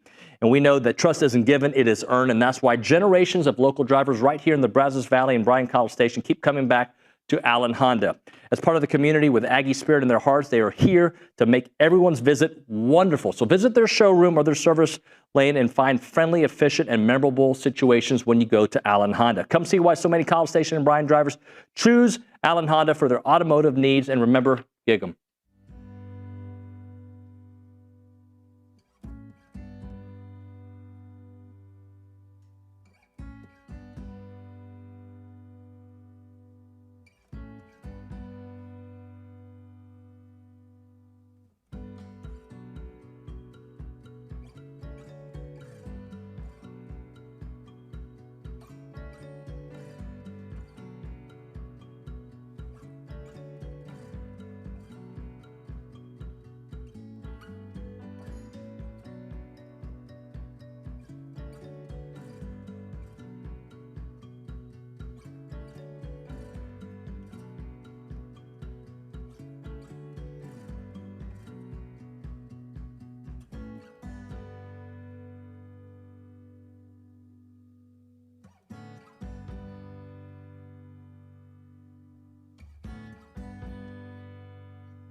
Welcome back in, friends. TexAgs Live, presented by David Gardner, Jewelers Rollo Insurance Studio. It is hour number 2 of the program. In a few minutes, we'll talk to my good friend Jonathan Hutton, who's doing some great work, and he's got some cool stuff coming up in the future. I'm sure we'll catch up with him at SEC Media Days. But right now, let's go to the Angry Elephant News and Social Center. Kayla Gaither wants to play a game of games. Yes. What do you want to do? So I want to ask you a would you rather question. Like college football, would you rather? Or Yeah, like, Aggie would I football, rather would you climb a rather? tree or do a Well, campfire? I mean, we could do a fun, Whatever would you want. rather, but let's make it Aggie football edition. Cool. I asked this question in the YouTube comments a little bit ago and got some mixed reviews. So I'm going to ask you, would you rather this year beat Texas at home and not go to the playoffs, or make a playoff run but lose to Texas? How about it? I hate you for this question. Because I just want to beat Texas, I do. But it's not. The main goal is winning a national championship. Mm-hmm. And you can still, I don't want to lose to Texas 3 years in a row, 2 of those years at Kyle. So I hate it. I want to be so good that doesn't matter. But no, I take the playoffs. Yeah. It's about winning at a higher level. Yes, I don't want them to have scoreboard winning that game. I understand the way social media works. Luckily, for about 8 months out of the year, I stay off social media for the most part. So I don't have to see it as much.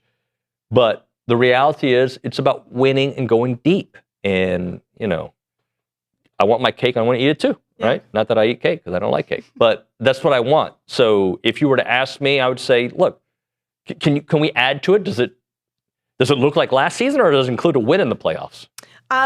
So the parameters for the question, I feel like making a run in the playoffs. So Give me the run all day. There you go. If it's 10-2 with a loss to Texas, but you win a couple games in the playoffs, or if it's 9-3, but you already had your third loss and you beat Texas at the end, so it kind of depends. Yeah. But I want a deep run. It's always going to be about the run. It's not about one singular opponent, and we've got to get past it. Now, don't get me wrong. You don't want to consistently lose to anybody. South Carolina, Auburn, Texas, right? You got to win those games. Whoever that team may be right now seems to be Texas in A&M's way. And I think South Carolina kind of in A&M's way, kind of. So win those games, but give me a deep run. I agree. I agree with you. The goal at the end of the day is winning a national championship, and however the Aggies do that, I would be happy winning a national championship. But like you said, going on a deep run in the playoffs but losing to Texas, there's always going to be that question of, well, how they haven't beaten Texas, the arch rival of arch rivals. But I agree. I mean, even if there are those questions about beating your arch rival, if you make a run in the playoffs and you go towards a national championship, those questions kind of die down. Yep. Yep. You got any other would you rathers? Well, I have another question about some bold college football predictions for 2026 that you would bet your own money on if you were a betting man. I don't bet at all. So can I use Billy's money to bet on this? Okay, sure. great. You can use whoever's money you want. I would bet. Look, I would probably partake in gambling a little bit more if I could use other people's money. Yeah, that's a good way to think about it. Other people's gambling, OPGs. That's what I would do. Okay, so this is a question I saw on Twitter, and some of the replies were interesting. One person said, a bold prediction would be LSU will start 1-3 and Lane Kiffin's Tigers will prove to be overhyped. Another person said Texas Tech will be good this year despite off-season drama, and they would bet their own money on these bold predictions. So I would bet on Texas Tech before I would bet on LSU being 1-3, and I'm going to make it easy for you. Mm-hmm. Who the hell do they play? Right? That's true. Look, two things can be true, Nuñoism. You can be really, really good and beat SEC playoff contending teams and also have a very easy schedule. That's true. Our boss, our executive editor, has made this point before. So when I say it, I am basically parroting what he said. People always talk about A&M schedule. Mm-hmm. Why the hell do they not talk about Texas Tech schedule? Mm-hmm. I'm not penalizing you for having an easy schedule. But if we're comparing teams' resumes, I think that plays a part. If you're going to knock A&M for not beating anybody, which, by the way, they did beat Notre Dame. They did beat an LSU team that was good at that point, and they ended their season. I know they lost to Vanderbilt. Vanderbilt went 10-2 and missed the playoffs. Right? When does that happen? Right. So, but if I were to bet on any of those, can you show me LSU's schedule? 1-3 to start the season? Well, 1-3 would include losing to Clemson and Ole Miss on the road? No. Now, if you give me the first 6 games, could I see them losing 3 in the first 6? Yeah, I could see them losing. I don't think they're going to lose at Clemson. I don't buy Clemson anymore. Yes, I could see them losing to Ole Miss, to Texas A&M, and that's, I guess Clemson would be the next team on that list that they could lose to, but I don't think they're going to. They're at home. I don't think Clemson's any good. So no, I'm not betting on that. Texas Tech, I believe, is going to win regardless of who their quarterback is. They don't play anybody until maybe the Big 12 championship game, and then BYU may get the best of them, may not. I can read you Texas Tech's schedule for this upcoming year. Sure. So they start off with ACU. I think they're going to win. Yeah, I think they're going to win. Let's go game by game. You predict if they're going to win or lose. Win, So, win. ACU, Oregon State. Win. Houston. Ooh. It's a little iffy there. I think they're going to win, but let's just say for this argument, they lose. Okay, so 2-1. Sam Houston. Win. Colorado. Win. Arizona State.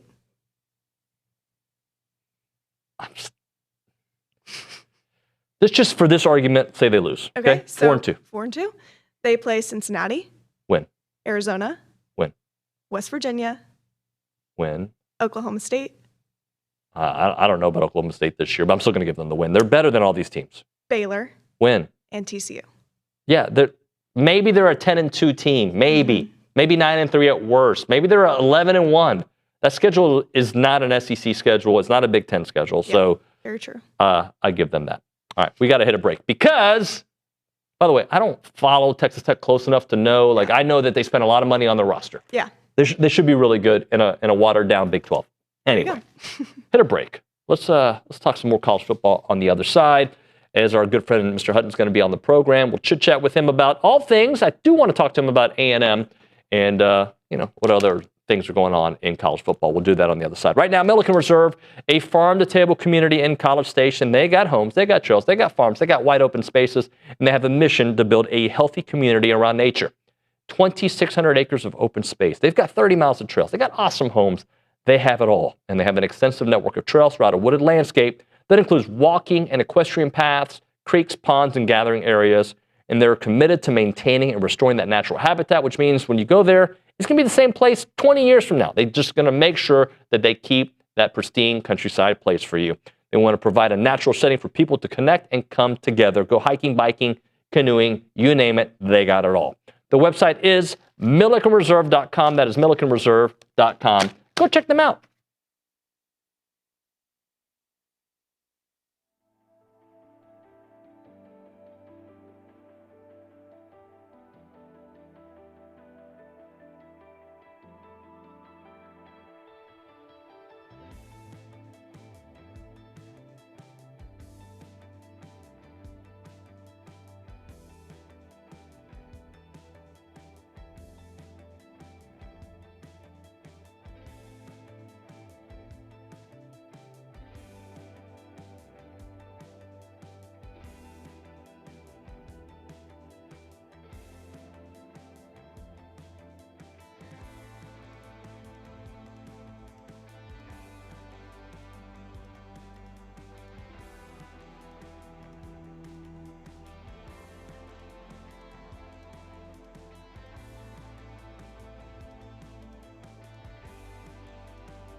Nick, is this one of your songs? Because this would not be on my playlist. What is this?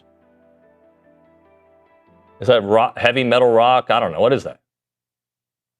I don't know what I'm sure somebody's going to text me, dude, you don't know music. That's Head Bobbers Trilogy. I don't know. Those are my guys. Yeah, Head Bobbers Trilogy. Yeah, they're big I go time. to their meetings. I guarantee you, Jonathan Hutton does not listen to the Head Bobbers Trilogy. He joins us on the Puppies Catering and Bartending Hotline. What's up, Hutton? How you been, brother? Nuño, it's great to be back on the show with you, man. All is well here in Nashville. Hope the same is down in Texas. I appreciate you, man. I know you've had a fun summer. Weren't you traveling recently? What'd you say? I'm sorry. Weren't you traveling recently? I feel like you went somewhere cool. Or... Yeah, man. I went to St. Martin. I'd never been to the Caribbean, and my cousin Heath from Virginia took me there. Got some things coming up as far as Clay Travis is concerned with where Withrow and I will be headed. Some big news coming from Clay, so got a little time off right now, and Heath took care of me. It was awesome. Lost my phone though. Side note: don't go swimming in the ocean with your phone. It's not a great choice. Yeah, I actually did it this past week, but I didn't swim. I just kind of held it to take some pictures, and I realized this was a big mistake, so I ended up going back. All right, we are less than a month away from SEC Media Days. So what are some of the big storylines that you're kind of going to be chasing when we meet up there in Tampa? Well, I mean, to me, it's like SEC. They're leading the way, and now it's the Big Ten that leads the way, right? We're always seeing Texas A&M. You've got the Longhorns, Alabama. We know how the SEC goes. What's the shift in the power recently at the very top? And I mean, it's not for long as a coach, right? It's always interesting to see who feels like they're on the hot seat and who's not. But hey, here's the deal, man. Every year, it is always a blast, right? And it's the unofficial kickoff to the season. I would simply say, is Texas going to be the true favorite, or is there another one that we're overlooking at this point? Yeah, they're the consensus favorite in a lot of these publications. They in Georgia, obviously, to win the SEC.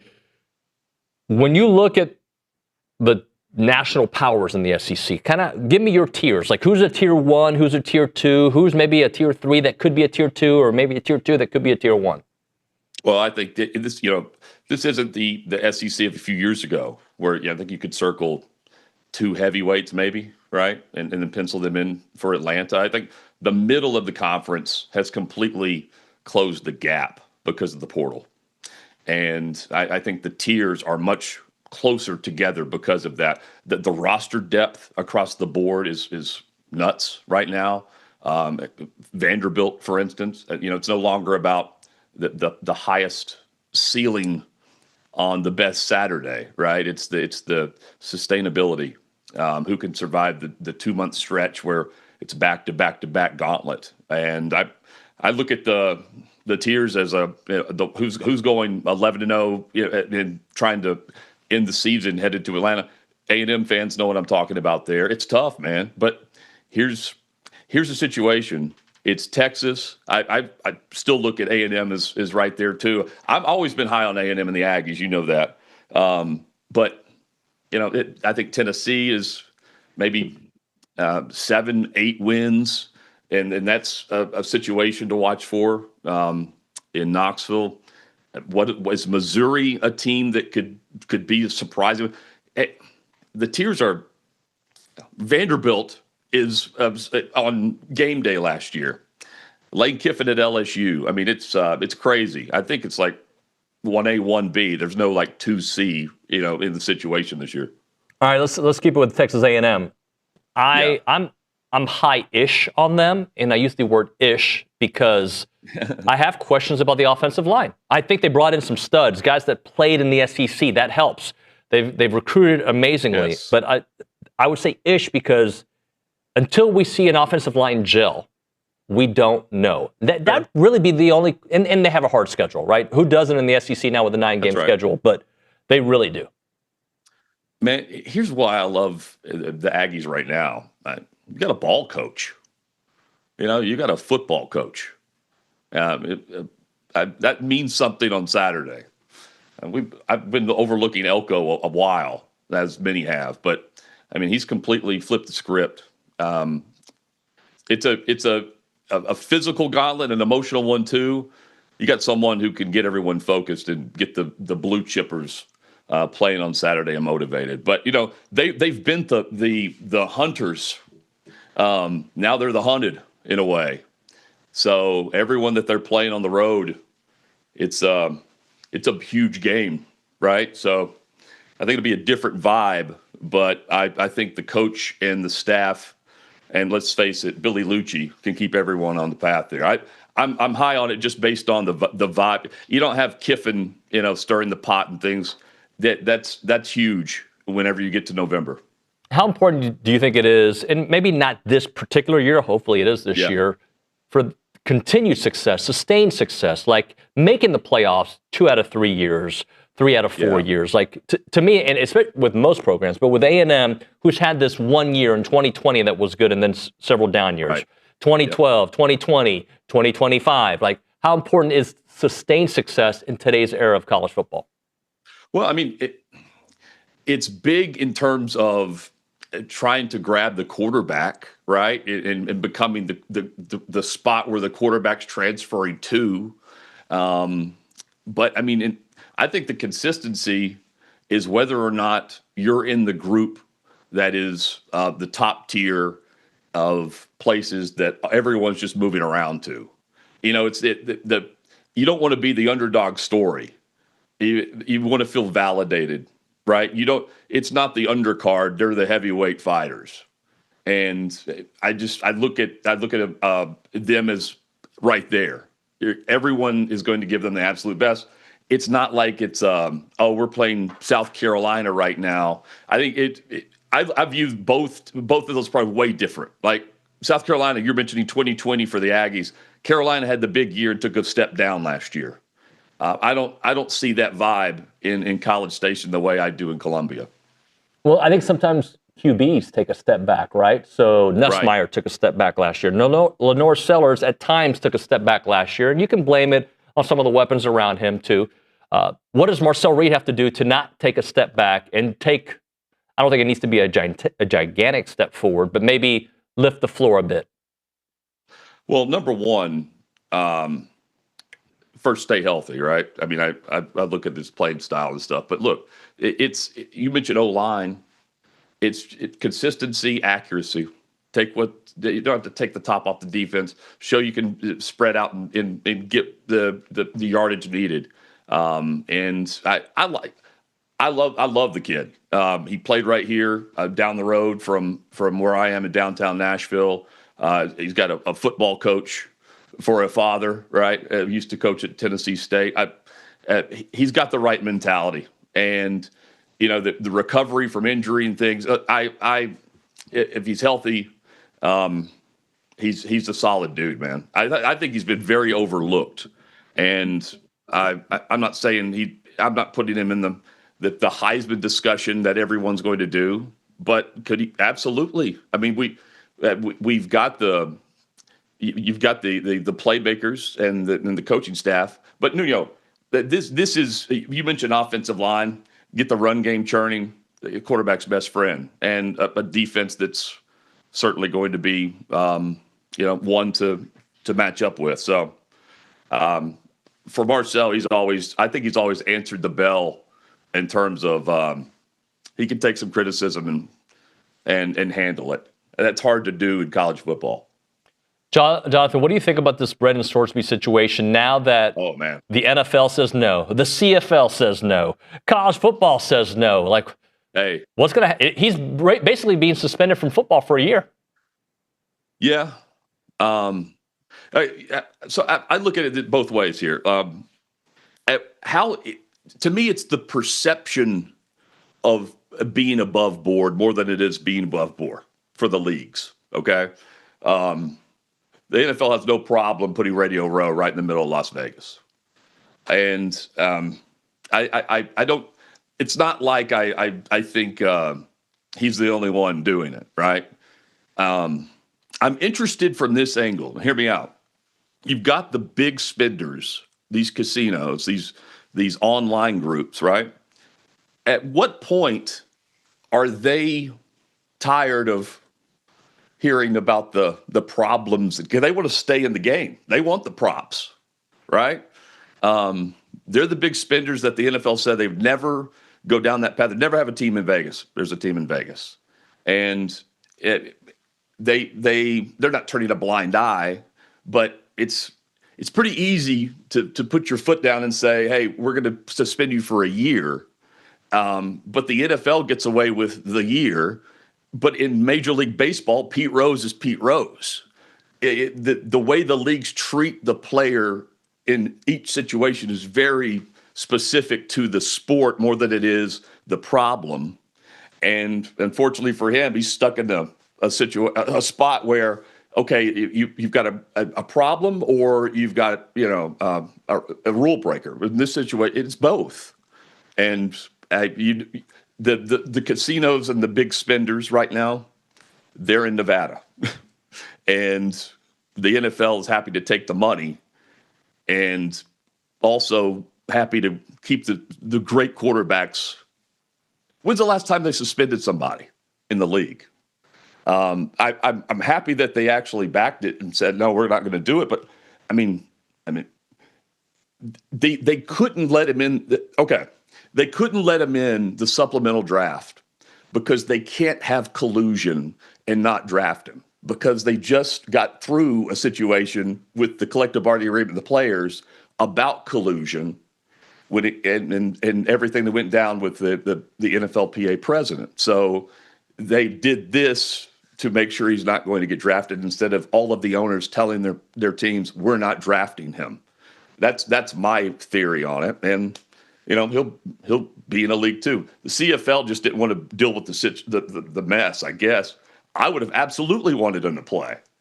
Personally, if I'm another league, the USF or whatever, right? I would welcome him in and let him show that he's on the road to the National Football League.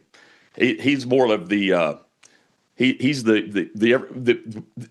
player everyone's pointing to than he is someone that's going to sit out more than 1 year, so to speak. He'll be drafted next year. Hey, Hutton, we got about a minute left. Just let me ask you about something that's in the news right now. Chris Johnson, I think he's supposed to do an interview with Michael Strahan, and it may have already aired. You covered him. Yeah, it did. It did air. Okay, so what can you share about that? I know you covered him for many years. You were in that locker room with him. Yeah, man. It's Chris Johnson announced he has ALS, and when I say he announced it, he couldn't speak. He can't speak. He had his wife there to do the interview, which was pre-taped. I had the privilege of being in the Titans locker room with CJ, just like I did with Tim Shaw, former Titans linebacker, who was diagnosed with the same disease that CJ has. And it's a gut punch, man. It really is, because it's heartbreaking to see players who are trapped in this body that doesn't work, but their mind is right there and they're having a conversation. I spoke to Tim Shaw at Dave McGinnis's memorial celebration of life last month, and he responded to me by using his eyes to work a keyboard and then have AI speak for him. It's terrible. It's not fair. And I had Tim on the show the day that he announced he had ALS, the same day. And I asked him, I said, Tim, and this was very early on in his diagnosis. CJ is, he's fighting, but man, it's tough. It's cruel. It's punishing and devastating. It's unfair. And he was a class act, man. And CJ2K deserves his flowers, dude, because the 4.24, the explosive home runs, he's one of a kind. The Titans have had good running backs. People should point to him more.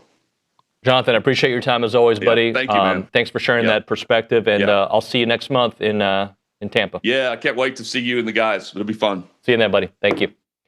Jonathan Hutton there on the Buppy's Catering and Bartending Hotline. We'll hit a break with a short final segment of the 9 o'clock hour.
This is the best segment we've ever done. Less of me. As a reminder, the final segment of the program is brought to you by Double Dave's. That's at 10:50. But right now, caller number 12, 979-693-1150. We're going to hook you up with your choice of a dozen pepperoni rolls or a large one-topping pizza from Double Dave's. They've been serving Aggie Land since 1984 with your favorite pizza. And, of course, those world-famous pepperoni rolls, reliable in-house delivery, bringing piping hot goodness straight to your door. Just click on doubledaves.com, and your favorites are on their way. Billy Liucci next on TexAgs Live.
Flashing lights here on TexAgs Live.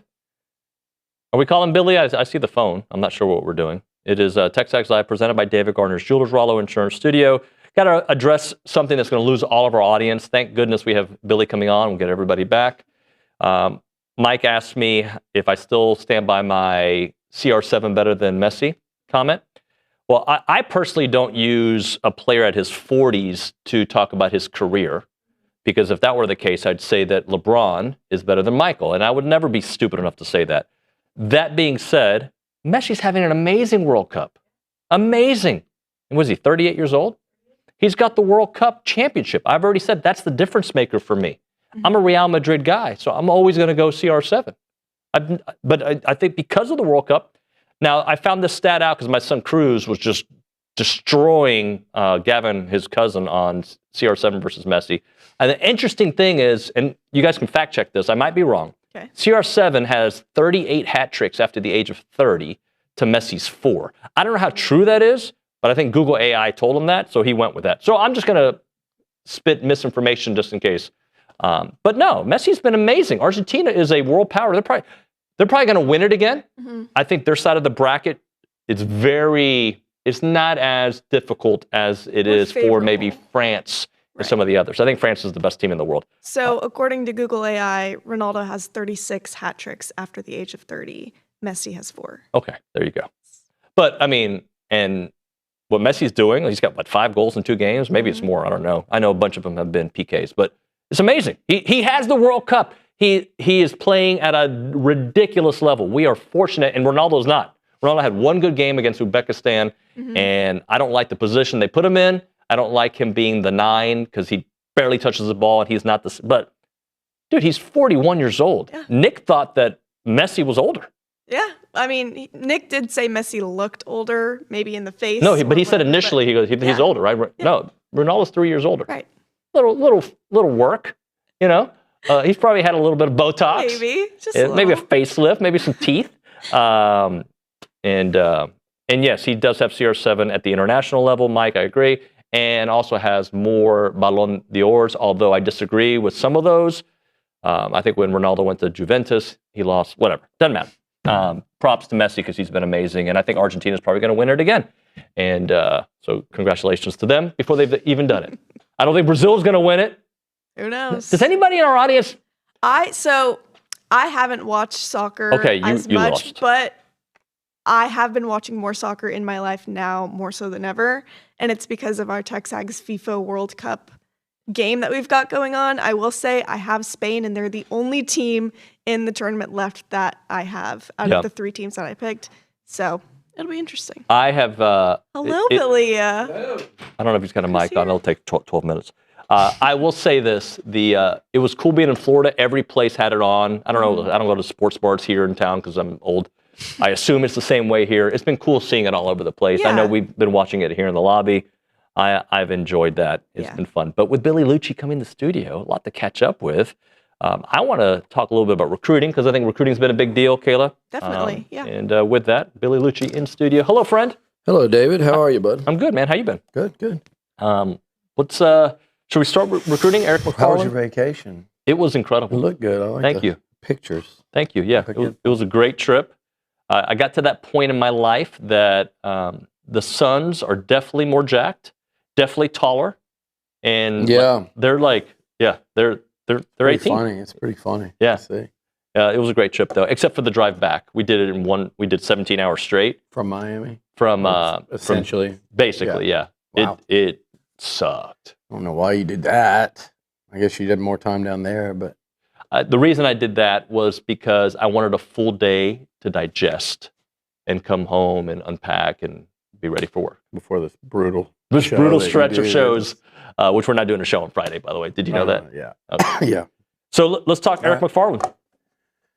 Yeah, the one yesterday. So obviously, big weekend at receiver for Mike Elko and staff. I mean, look, McFarland, I don't know what you want to category you want to put him in. Like, it's like that, to me, when I watch it, it's like that Christian Kirk, Casey Concepcion, Mario Craver. He's a little bigger than Craver, but like that.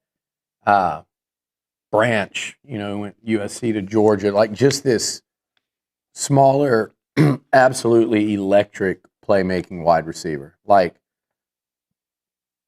you watch his tape, and there's not many you're going to find in the country that look better than that. And he's just the guy, get the football in his hands, and he's going to wreak absolute havoc. And it plays. You can just see it and go, that plays at any level. And it's going to play at A&M, in the SEC. It's going to play in the NFL. Like, he's ranked that high for a reason. That's one that's obvious. You know what I'm saying? I can't be more excited about. There's like, what are you more excited about right now? Tell me which one is more trending in an extremely positive direction and kind of off the chart trajectory. Is it the 2027 class with now 7, 5 stars, 6 or 7, depending on who you're asking, 5 stars? Is it the wide receiver position? When you look at what they've done, I'd almost be like, which position is more exciting right now? Is it pass rusher? Is it, like edge / pass rusher? You go back, to this past cycle and even what they did in the portal. We had Anto Saka in here the other day. Is it wide receiver? Is it defensive back, where you have a couple 5 stars and that doesn't even count? Like, you got 2 5 stars in this class. You have a 5-star corner in the last class. I think Jaquan Snell's tape and everything about him screams 5-star. Fine, he's a very high 4, top 50 type player in the country. Like, is it the secondary? Or is it wide receiver? When you look what they've done, and the Holman Wiggins hire doesn't get talked about enough on this front. When you look at, say, since the end of not this past season, but the end of the 24 season, end of Elko's first season, right? They have since added Casey Concepcion, Mario Craver, Aaron Gregory. I think Warren is going to be a super. I mean, he's an incredibly bright prospect. Madden Williams, Mike Brown. That was all in one class. But if you look at the very top and just say like Concepcion, Craver, Gregory, Warren, and then go to this class right here, where I think they've got 4 committed, correct? But they've got 3 of them that golly, man, those guys are absolutely elite. And obviously they went out and did it not once but twice this weekend. In the case of McFarland, he's been a guy that A&M's been in a great position with for a long time, so it was really nice to see them go and get that one across the finish line for a guy who I know people are wanting to talk about A&M in Florida. It's a little deceiving. He's a Vegas guy. Another one of their commitments from IMG is 4 stars, a Louisiana New Orleans guy. Part of that edge rushing contingent I'm talking about when you think of this class and the past one plus the portal. But it's still, even without that, you still got like 3 of the top 7 players in Florida without those 2 that are high school prospects in Florida. You can think about offensive tackle, linebacker, and now cornerback. Wide receiver. Those 3 are out of state.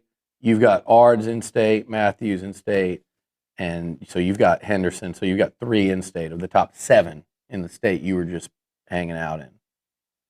They've got, I think, 3 of the top 10 in Georgia, 3 of the top 8 or so in Georgia.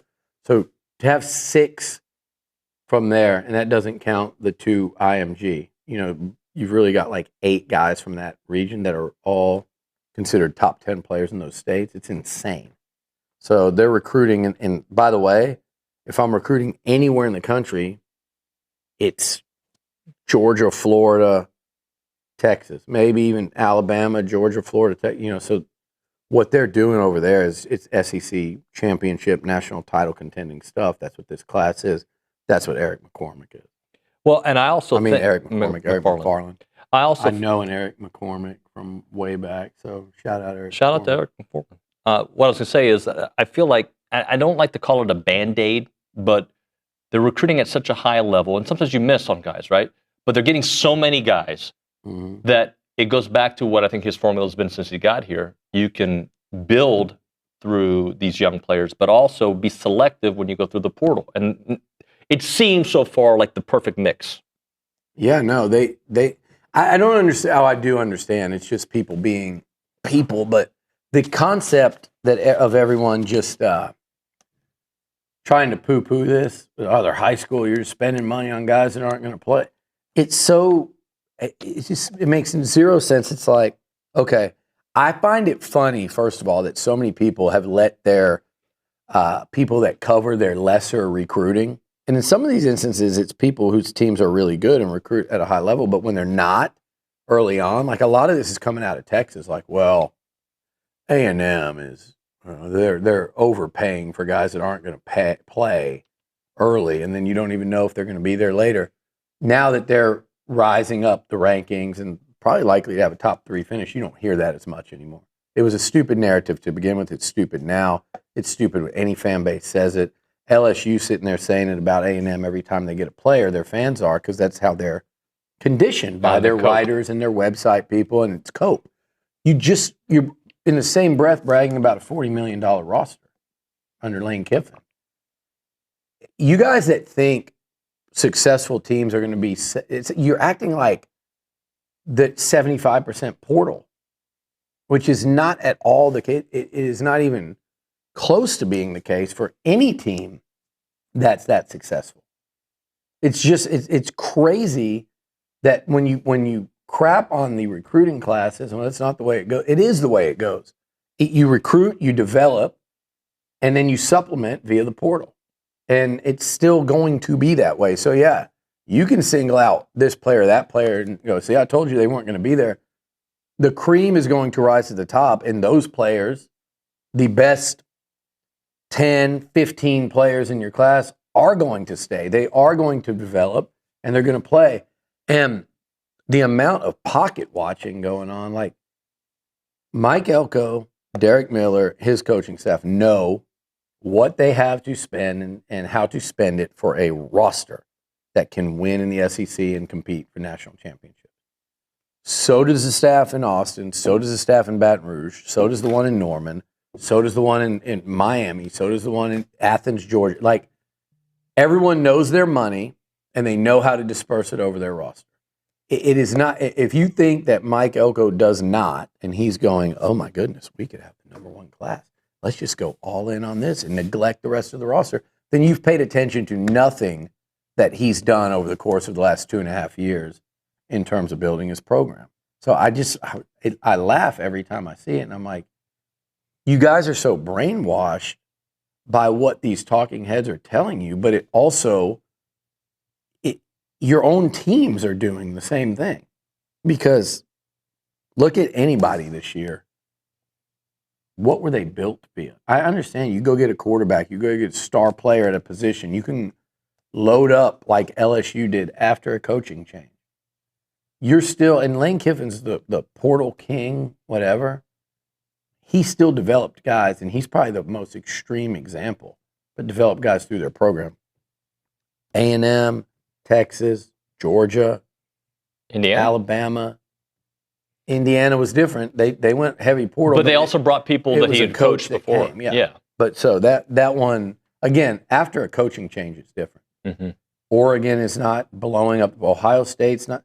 Like Ohio State won a national title. It's like, well, they had Will Howard. They had running back from Ole Miss.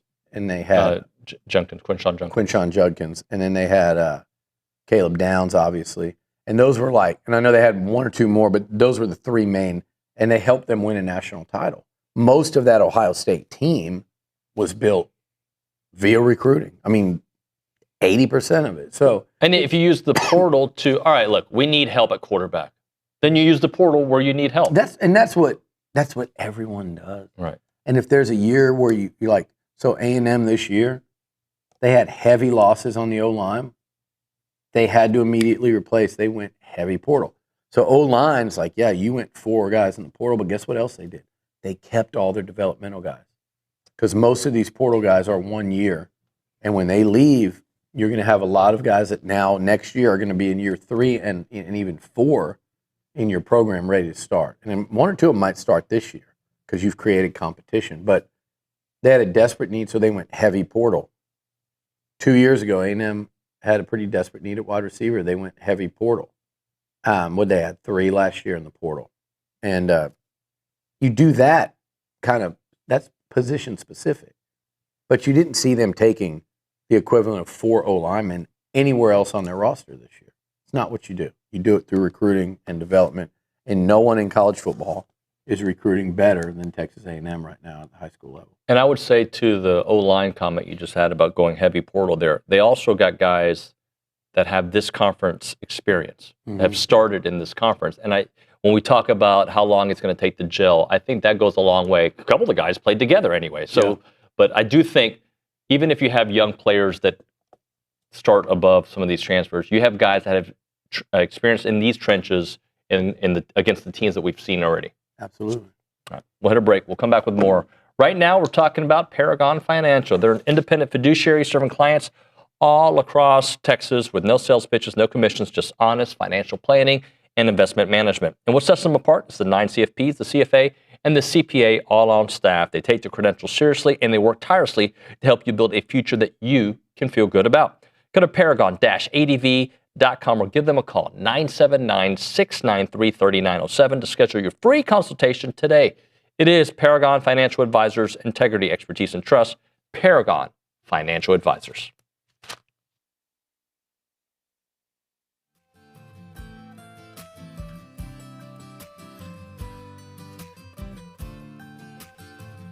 I wish I had Olin here for it because he loves energy drinks. Catalyst Citrus Spark. This is one of the new flavors out there. Whether you're grinding through workouts, cramming for a test, or closing in on a deal or getting ready for TexAgs Live, you never know, right? Fast becoming the go-to fuel for Aggies everywhere. 0 sugar, I'm all in for that. Or synthetic sweeteners, no artificial colors or flavors. Catalyst delivers clean, high-performance energy with smooth, crisp taste that is never syrupy, designed for both health and hustle. You want to get going? You use this Catalyst right here. It's about pure energy and pure results. And what sets them apart? Packed with premium nootropics blended to boost focus, clarity, and mental stamina. I need this. I'm in, guys. I'm in. Plus, with plant-based caffeine, vitamin B12, B6, Catalyst supports metabolism and energy production, making it more than a drink. It's your lifestyle training partner. Built for competitors on the field, Catalyst fuels strength, focus, and pure results. Buy now at drinkcatalyst.com. That is drinkcatalyst.com. Train harder, think sharper, pure results. It's Catalyst.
TexAgs Live, presented by David Gardner Jewelers, Rollo Insurance Studio. So Marcel Reed was interviewed by Pete Nakos earlier this week, and I know you got to catch up with him recently too, Billy. Oh, I can't wait for us to put that out. But yeah, that's so we can tease that. Oh yeah, you already put it on social. We did the I don't know what else to call it, like a captain's lunch. Yeah, it was like me and the 5 captains, and just kind of let them go, and it was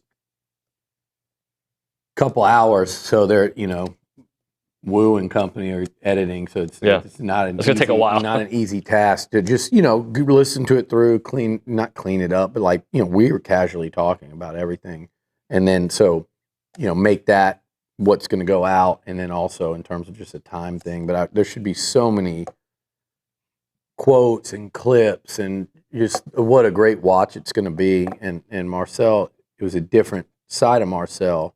You got to see him interacting with his teammates.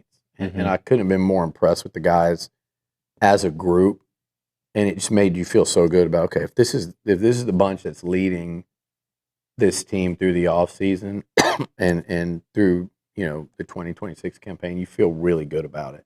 And I think that's how I think Aggie's going to be fired up. And nowhere, anywhere, any college fan can.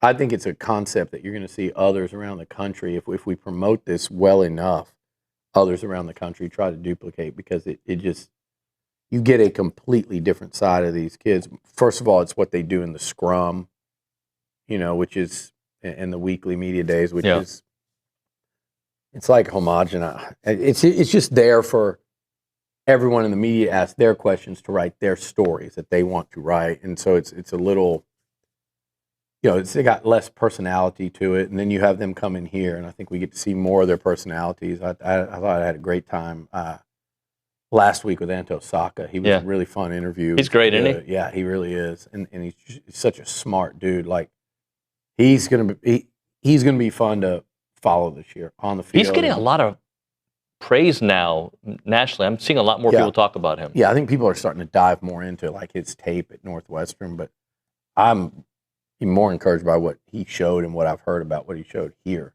spring and off season. But this is, and then you take that one step further into a setting where they're basically all eating a big lunch together, and I'm just there to kind of keep the conversation flowing in terms of content. But they're just being themselves. It was a lot of fun. It was really good. A couple of quotes I wanted to pull out just to get your thoughts on it. When he told Nakos about, I'm a quarterback, they haven't said that for a while.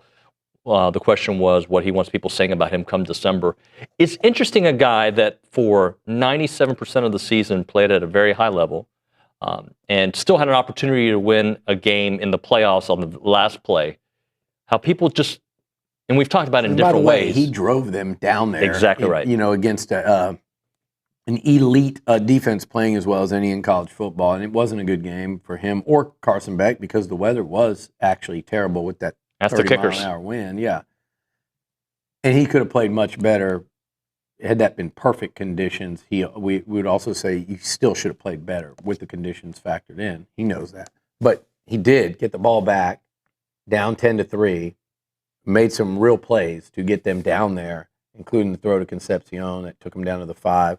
And he couldn't finish it off, and that's, he knows that, and that's one of the biggest things for Marcel is that red zone passing, decision making. But it's also on the coaches to say, what's your red zone plan when you have a quarterback that runs like he can? It's not smart to just line up and run him in the red zone every time or inside the 10-yard line. That's actually stupid. But to maybe do some things that take more advantage of the fact that he can run. Passes with him, rolling out, passes with him, just anything you can do to get him on the move, mix in some runs, whether it's QB draw, maybe it's an option package down near the goal. Who knows? And yes, throw the football, which Marcel's got to get better at doing there inside the 5. So inside the 10. But the quote of they haven't said that about me in a while. I get what he's saying. I haven't read anyone really say he's not a quarterback, but I have read and seen and heard so many people question him as a thrower. And I have fought this battle all summer, and I will say the same thing about Arch Manning, and I will. He made he's had games where he was throwing the ball incredibly off target and erratically last year. And it wasn't just in the first half of the season. I don't want to hear that. It wasn't. His trajectory was going like this. He got a lot better. But even against A&M, I've said it before, there's like 2-3 throws there. You're, oh, wow, that's a really good throw. You probably could have said the same about Marcel in that game. Now, Arch played better. He was the winner, and he made the plays with his legs, which I want to see A&M allow Marcel to do more of this year, because I think that's where he can be most deadly, as we watch the LSU highlights, which he has done that to them not 1 but 2 years in a row with his legs. I would say the same thing. It's not a pick on Arch Manning. It's certainly not a compare Marcel and Arch every single time. John Mateer. Yeah. I'm seeing all this hype lately on Mateer. I don't think it's right to critique Marcel's throwing and not do the same to guys like Arch and Mateer. Particularly Mateer with the interceptions. And people say, oh, the hand. That hand was injured in September.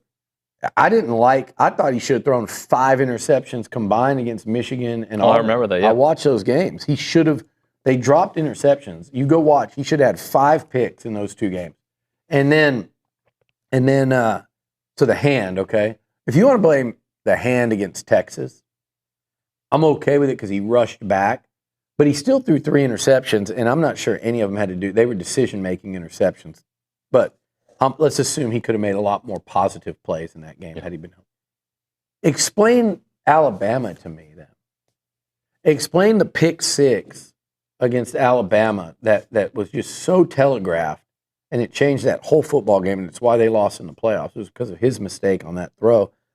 Explain why that offense with a couple minutes left against LSU was sitting on like 10 points in the fourth quarter against an LSU team that hadn't had a head coach for weeks. That was Thanksgiving weekend. That injury happened in September. So, I just think if you're going to put Marcel under that type of microscope, I think you need to do it with the other quarterbacks and be real honest about it. So if he feels like people are saying he's not a QB, I think that's just a kind of an exaggerated form of what it was last summer, which is can't throw. Yeah. And that got Elko riled up. You saw him say after the Notre Dame game or whenever it was. Remember when you guys were saying he can't throw?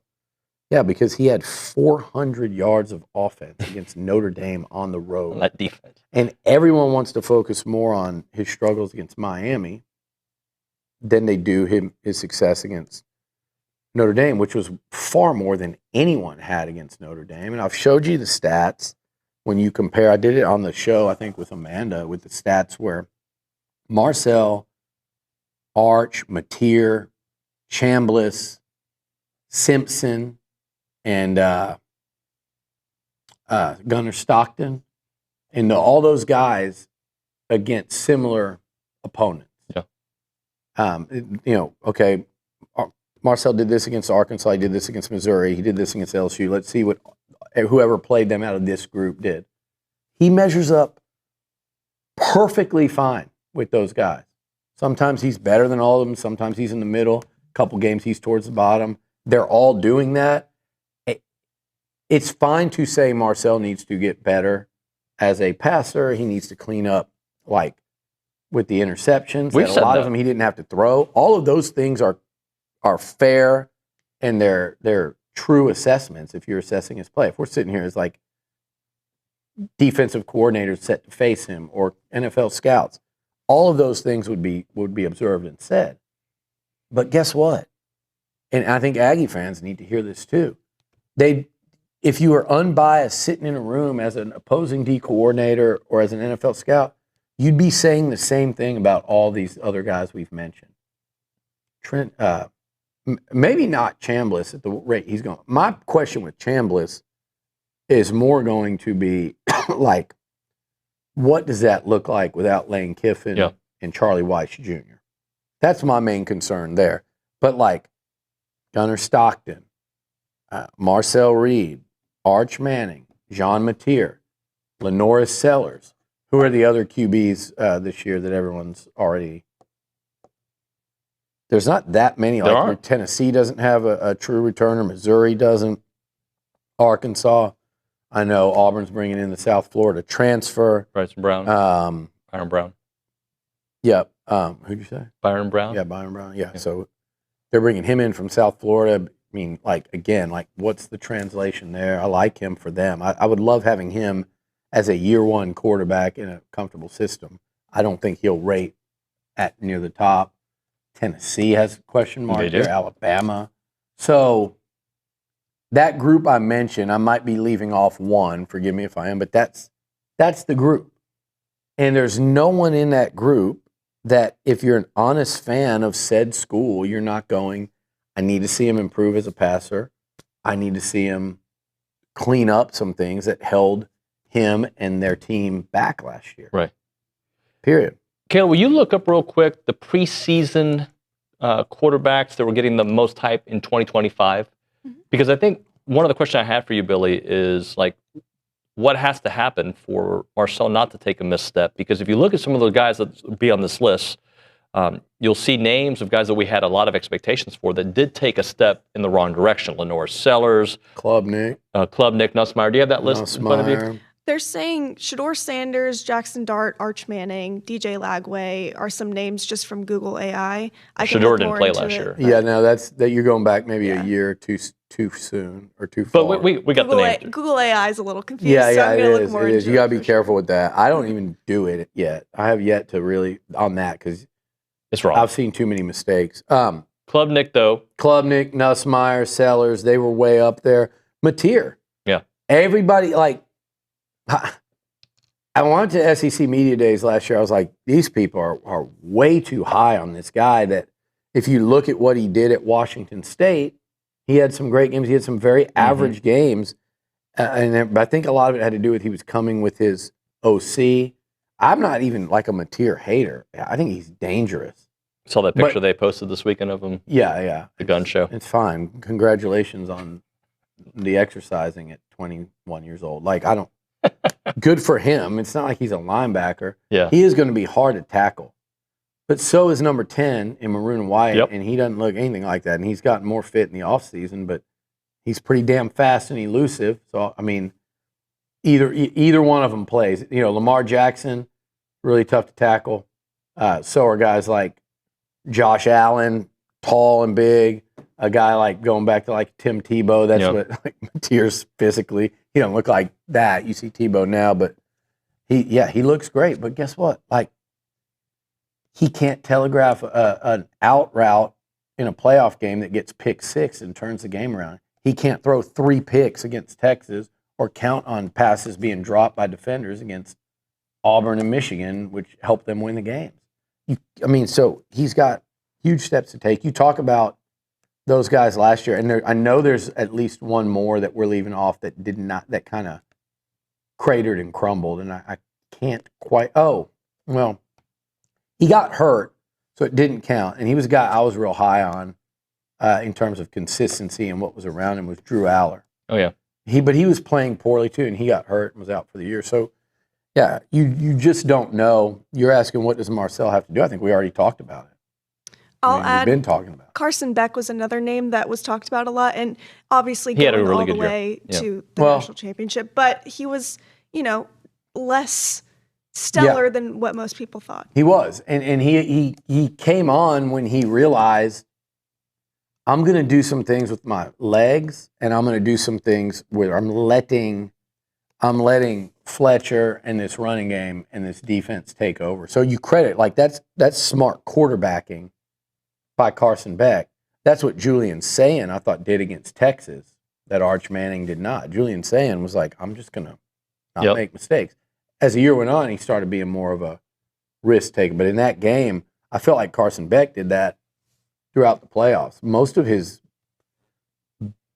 damaging things he did was almost as a runner and then handing it off to his runners or throwing it real short and putting it in the hands of one of the best playmakers in college football in Malachi. So to me, Yeah, Carson Beck, you say he had a good year. Like him, he's almost the reason they didn't go to the playoffs because of how he was in that stretch against like Louisville and SMU. But they dropped towards those the two end, he games. wasn't making mistakes, which is why they were able to keep winning. Yeah, but he wasn't the quarterback that everyone thought. Correct. He almost like evolved into something. Like I'm giving him credit. Like he evolved into not Trent Dilfer because he actually did things as a runner that Dilfer could never. He made plays, but I know what you mean. Yeah, evolved into understanding. I'm not the guy here. I'm going to let the guys win, and when I need to make a play, I'm going to make a play, and that's what he turned into. I give him credit, but again, everyone on that list, it seems, were not. Nobody had Trinidad Chambliss. People did not have Pavia early in the year. Like he was rated some places outside the top 10 in the SEC. They didn't have Pavia. They didn't have Chambliss. Who else was it? Ole Miss didn't have Chambliss. They certainly didn't have Mendoza. Yep. So there you go right there. Pavia, Chambliss, and Mendoza. I think if you would have ranked them top 5 at the end of the season in college football, those 3 would be in the top 5, no question. In Texas, your HVAC isn't a luxury, it's a necessity, and when you need service, it matters who you call, and that's the Daily Company, a locally owned and operated company that takes real pride in serving the community. Their HVAC department provides comprehensive service, including repair, maintenance, and full system installation. So whether your AC stops working in the middle of the summer or your heater needs attention before a cold snap, their licensed technicians are ready to help. And they offer HVAC repair. They also know that breakdowns never happen at a convenient time. They work with all the top brands. And the Daily Company, they stand behind their work and they treat every home like it's their own. Contact the Daily Company at 979-2060-2020. That's 979-260-2020. Stay comfortable year-round with a local team that you can trust. Visit them online at godaily.com and experience the daily difference.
We're back here on TexAgs Live. We're presented by David Gardner's Jewelers, Rollo Insurance Studio. DWBTTS on the YouTube page says Marcel had a better completion percentage than Sorsby, Levitt, and Arch. All of them.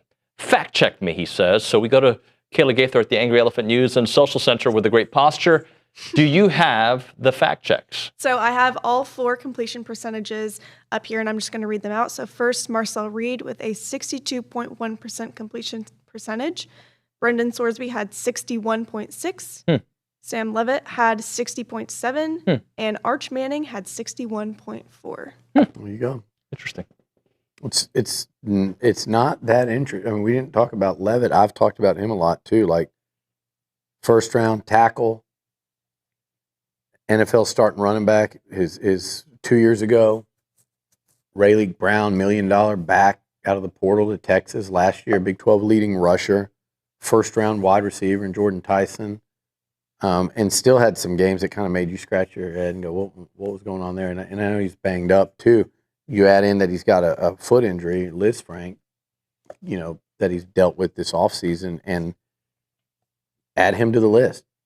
You should add him to the list. He's an A&M opponent this year. But, yeah, again, going back to what I said, Marcel seems to get held, and a lot of it by A&M fans that have bought into this standard. A lot of my friends I talk to, like, God, what's wrong with him? You can't throw. And it's like, go watch. Like, it's like we're forgetting the great throws and the good games, but we're sitting here talking and we're not forgetting the bad one.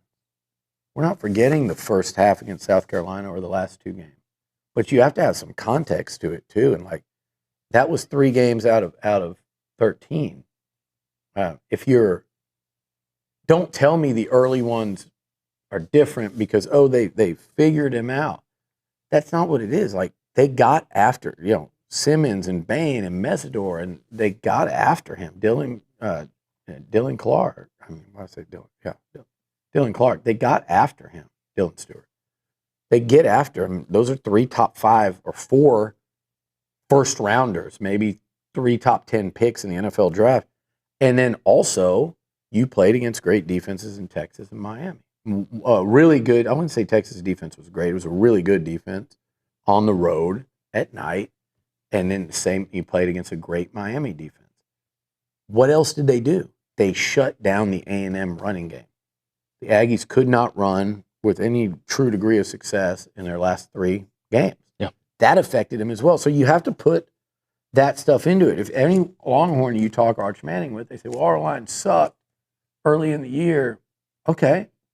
I wouldn't say A&M's O-line sucked at the end of the year, but they ran into better defensive lines that won those battles, and it affected the production when you took away the ground game. And so I just, again, like what she just said with those stats and what he texted in about, it's further proof that like all of these guys have to get better. They're not there to say, boom, that's a national championship quarterback. They're going to roll behind that dude. None of them are at that level. And if you dive into the stats and really watch the way their seasons went, it tells you they're going to need their supporting cast and they're going to need to get better. That is not exclusive to number 10 in maroon and white. All right, let's hit a break. We'll come back with the final segment. Right now, Ground Shuttle, they offer frequent and reliable shuttles from Bryan College Station to George Bush Intercontinental Airport. You can commute in comfort with luxury rides, with reclining seats, power outlets, enjoy the ride, catch up on work emails, read a book, take a nap, whatever it may be, but let them get you there because you don't want to deal with the hassle of traffic in Houston or the parking situation there at Bush. It is never good, and they can get you there. They have 9 shuttle times on the weekdays every hour and a half and 5 shuttle times on the weekends every 2.5 hours. You can book any vehicle in their fleet, by the way, for charter service as well, anywhere in Texas, door to door. They'll take great care of you there. It is Ground Shuttle. It's easy to book online. GroundShuttle.com is the website. GroundShuttle.com, or call them up 855-303-4415. It is Ground Shuttle. Let them do the driving.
All right, Billy, we talked about my weekend in the great state of Florida. What about your weekend? What'd you do?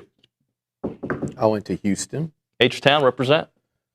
Went and met up with our old quarterback down there, and then met everybody's. This was cool. Met everybody's in our office favorite rapper. Everybody but you, because you go back to the '80s. But Drake, our neighbor here in up Brenham. the road. Yep. He actually said they were, whatever reason, they were Navasota. So no, that was cool. That was really cool.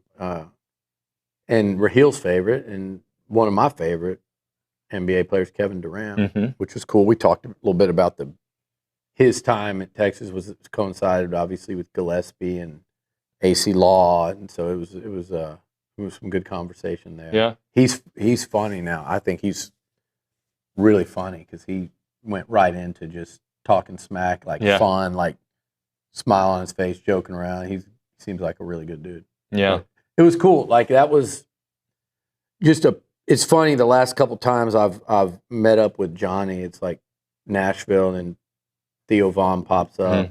Houston, we go, you go and get to meet Drake and his whole everyone around him. Just you could not talk about like a nicer group of people. And that was the same thing, like, gosh, 2014, summertime, went up to Toronto, and a lot of his friends like took us around Toronto for the weekend. And a couple of those guys I'm actually still in touch with all these years later. They're so that type of group. It's always interesting to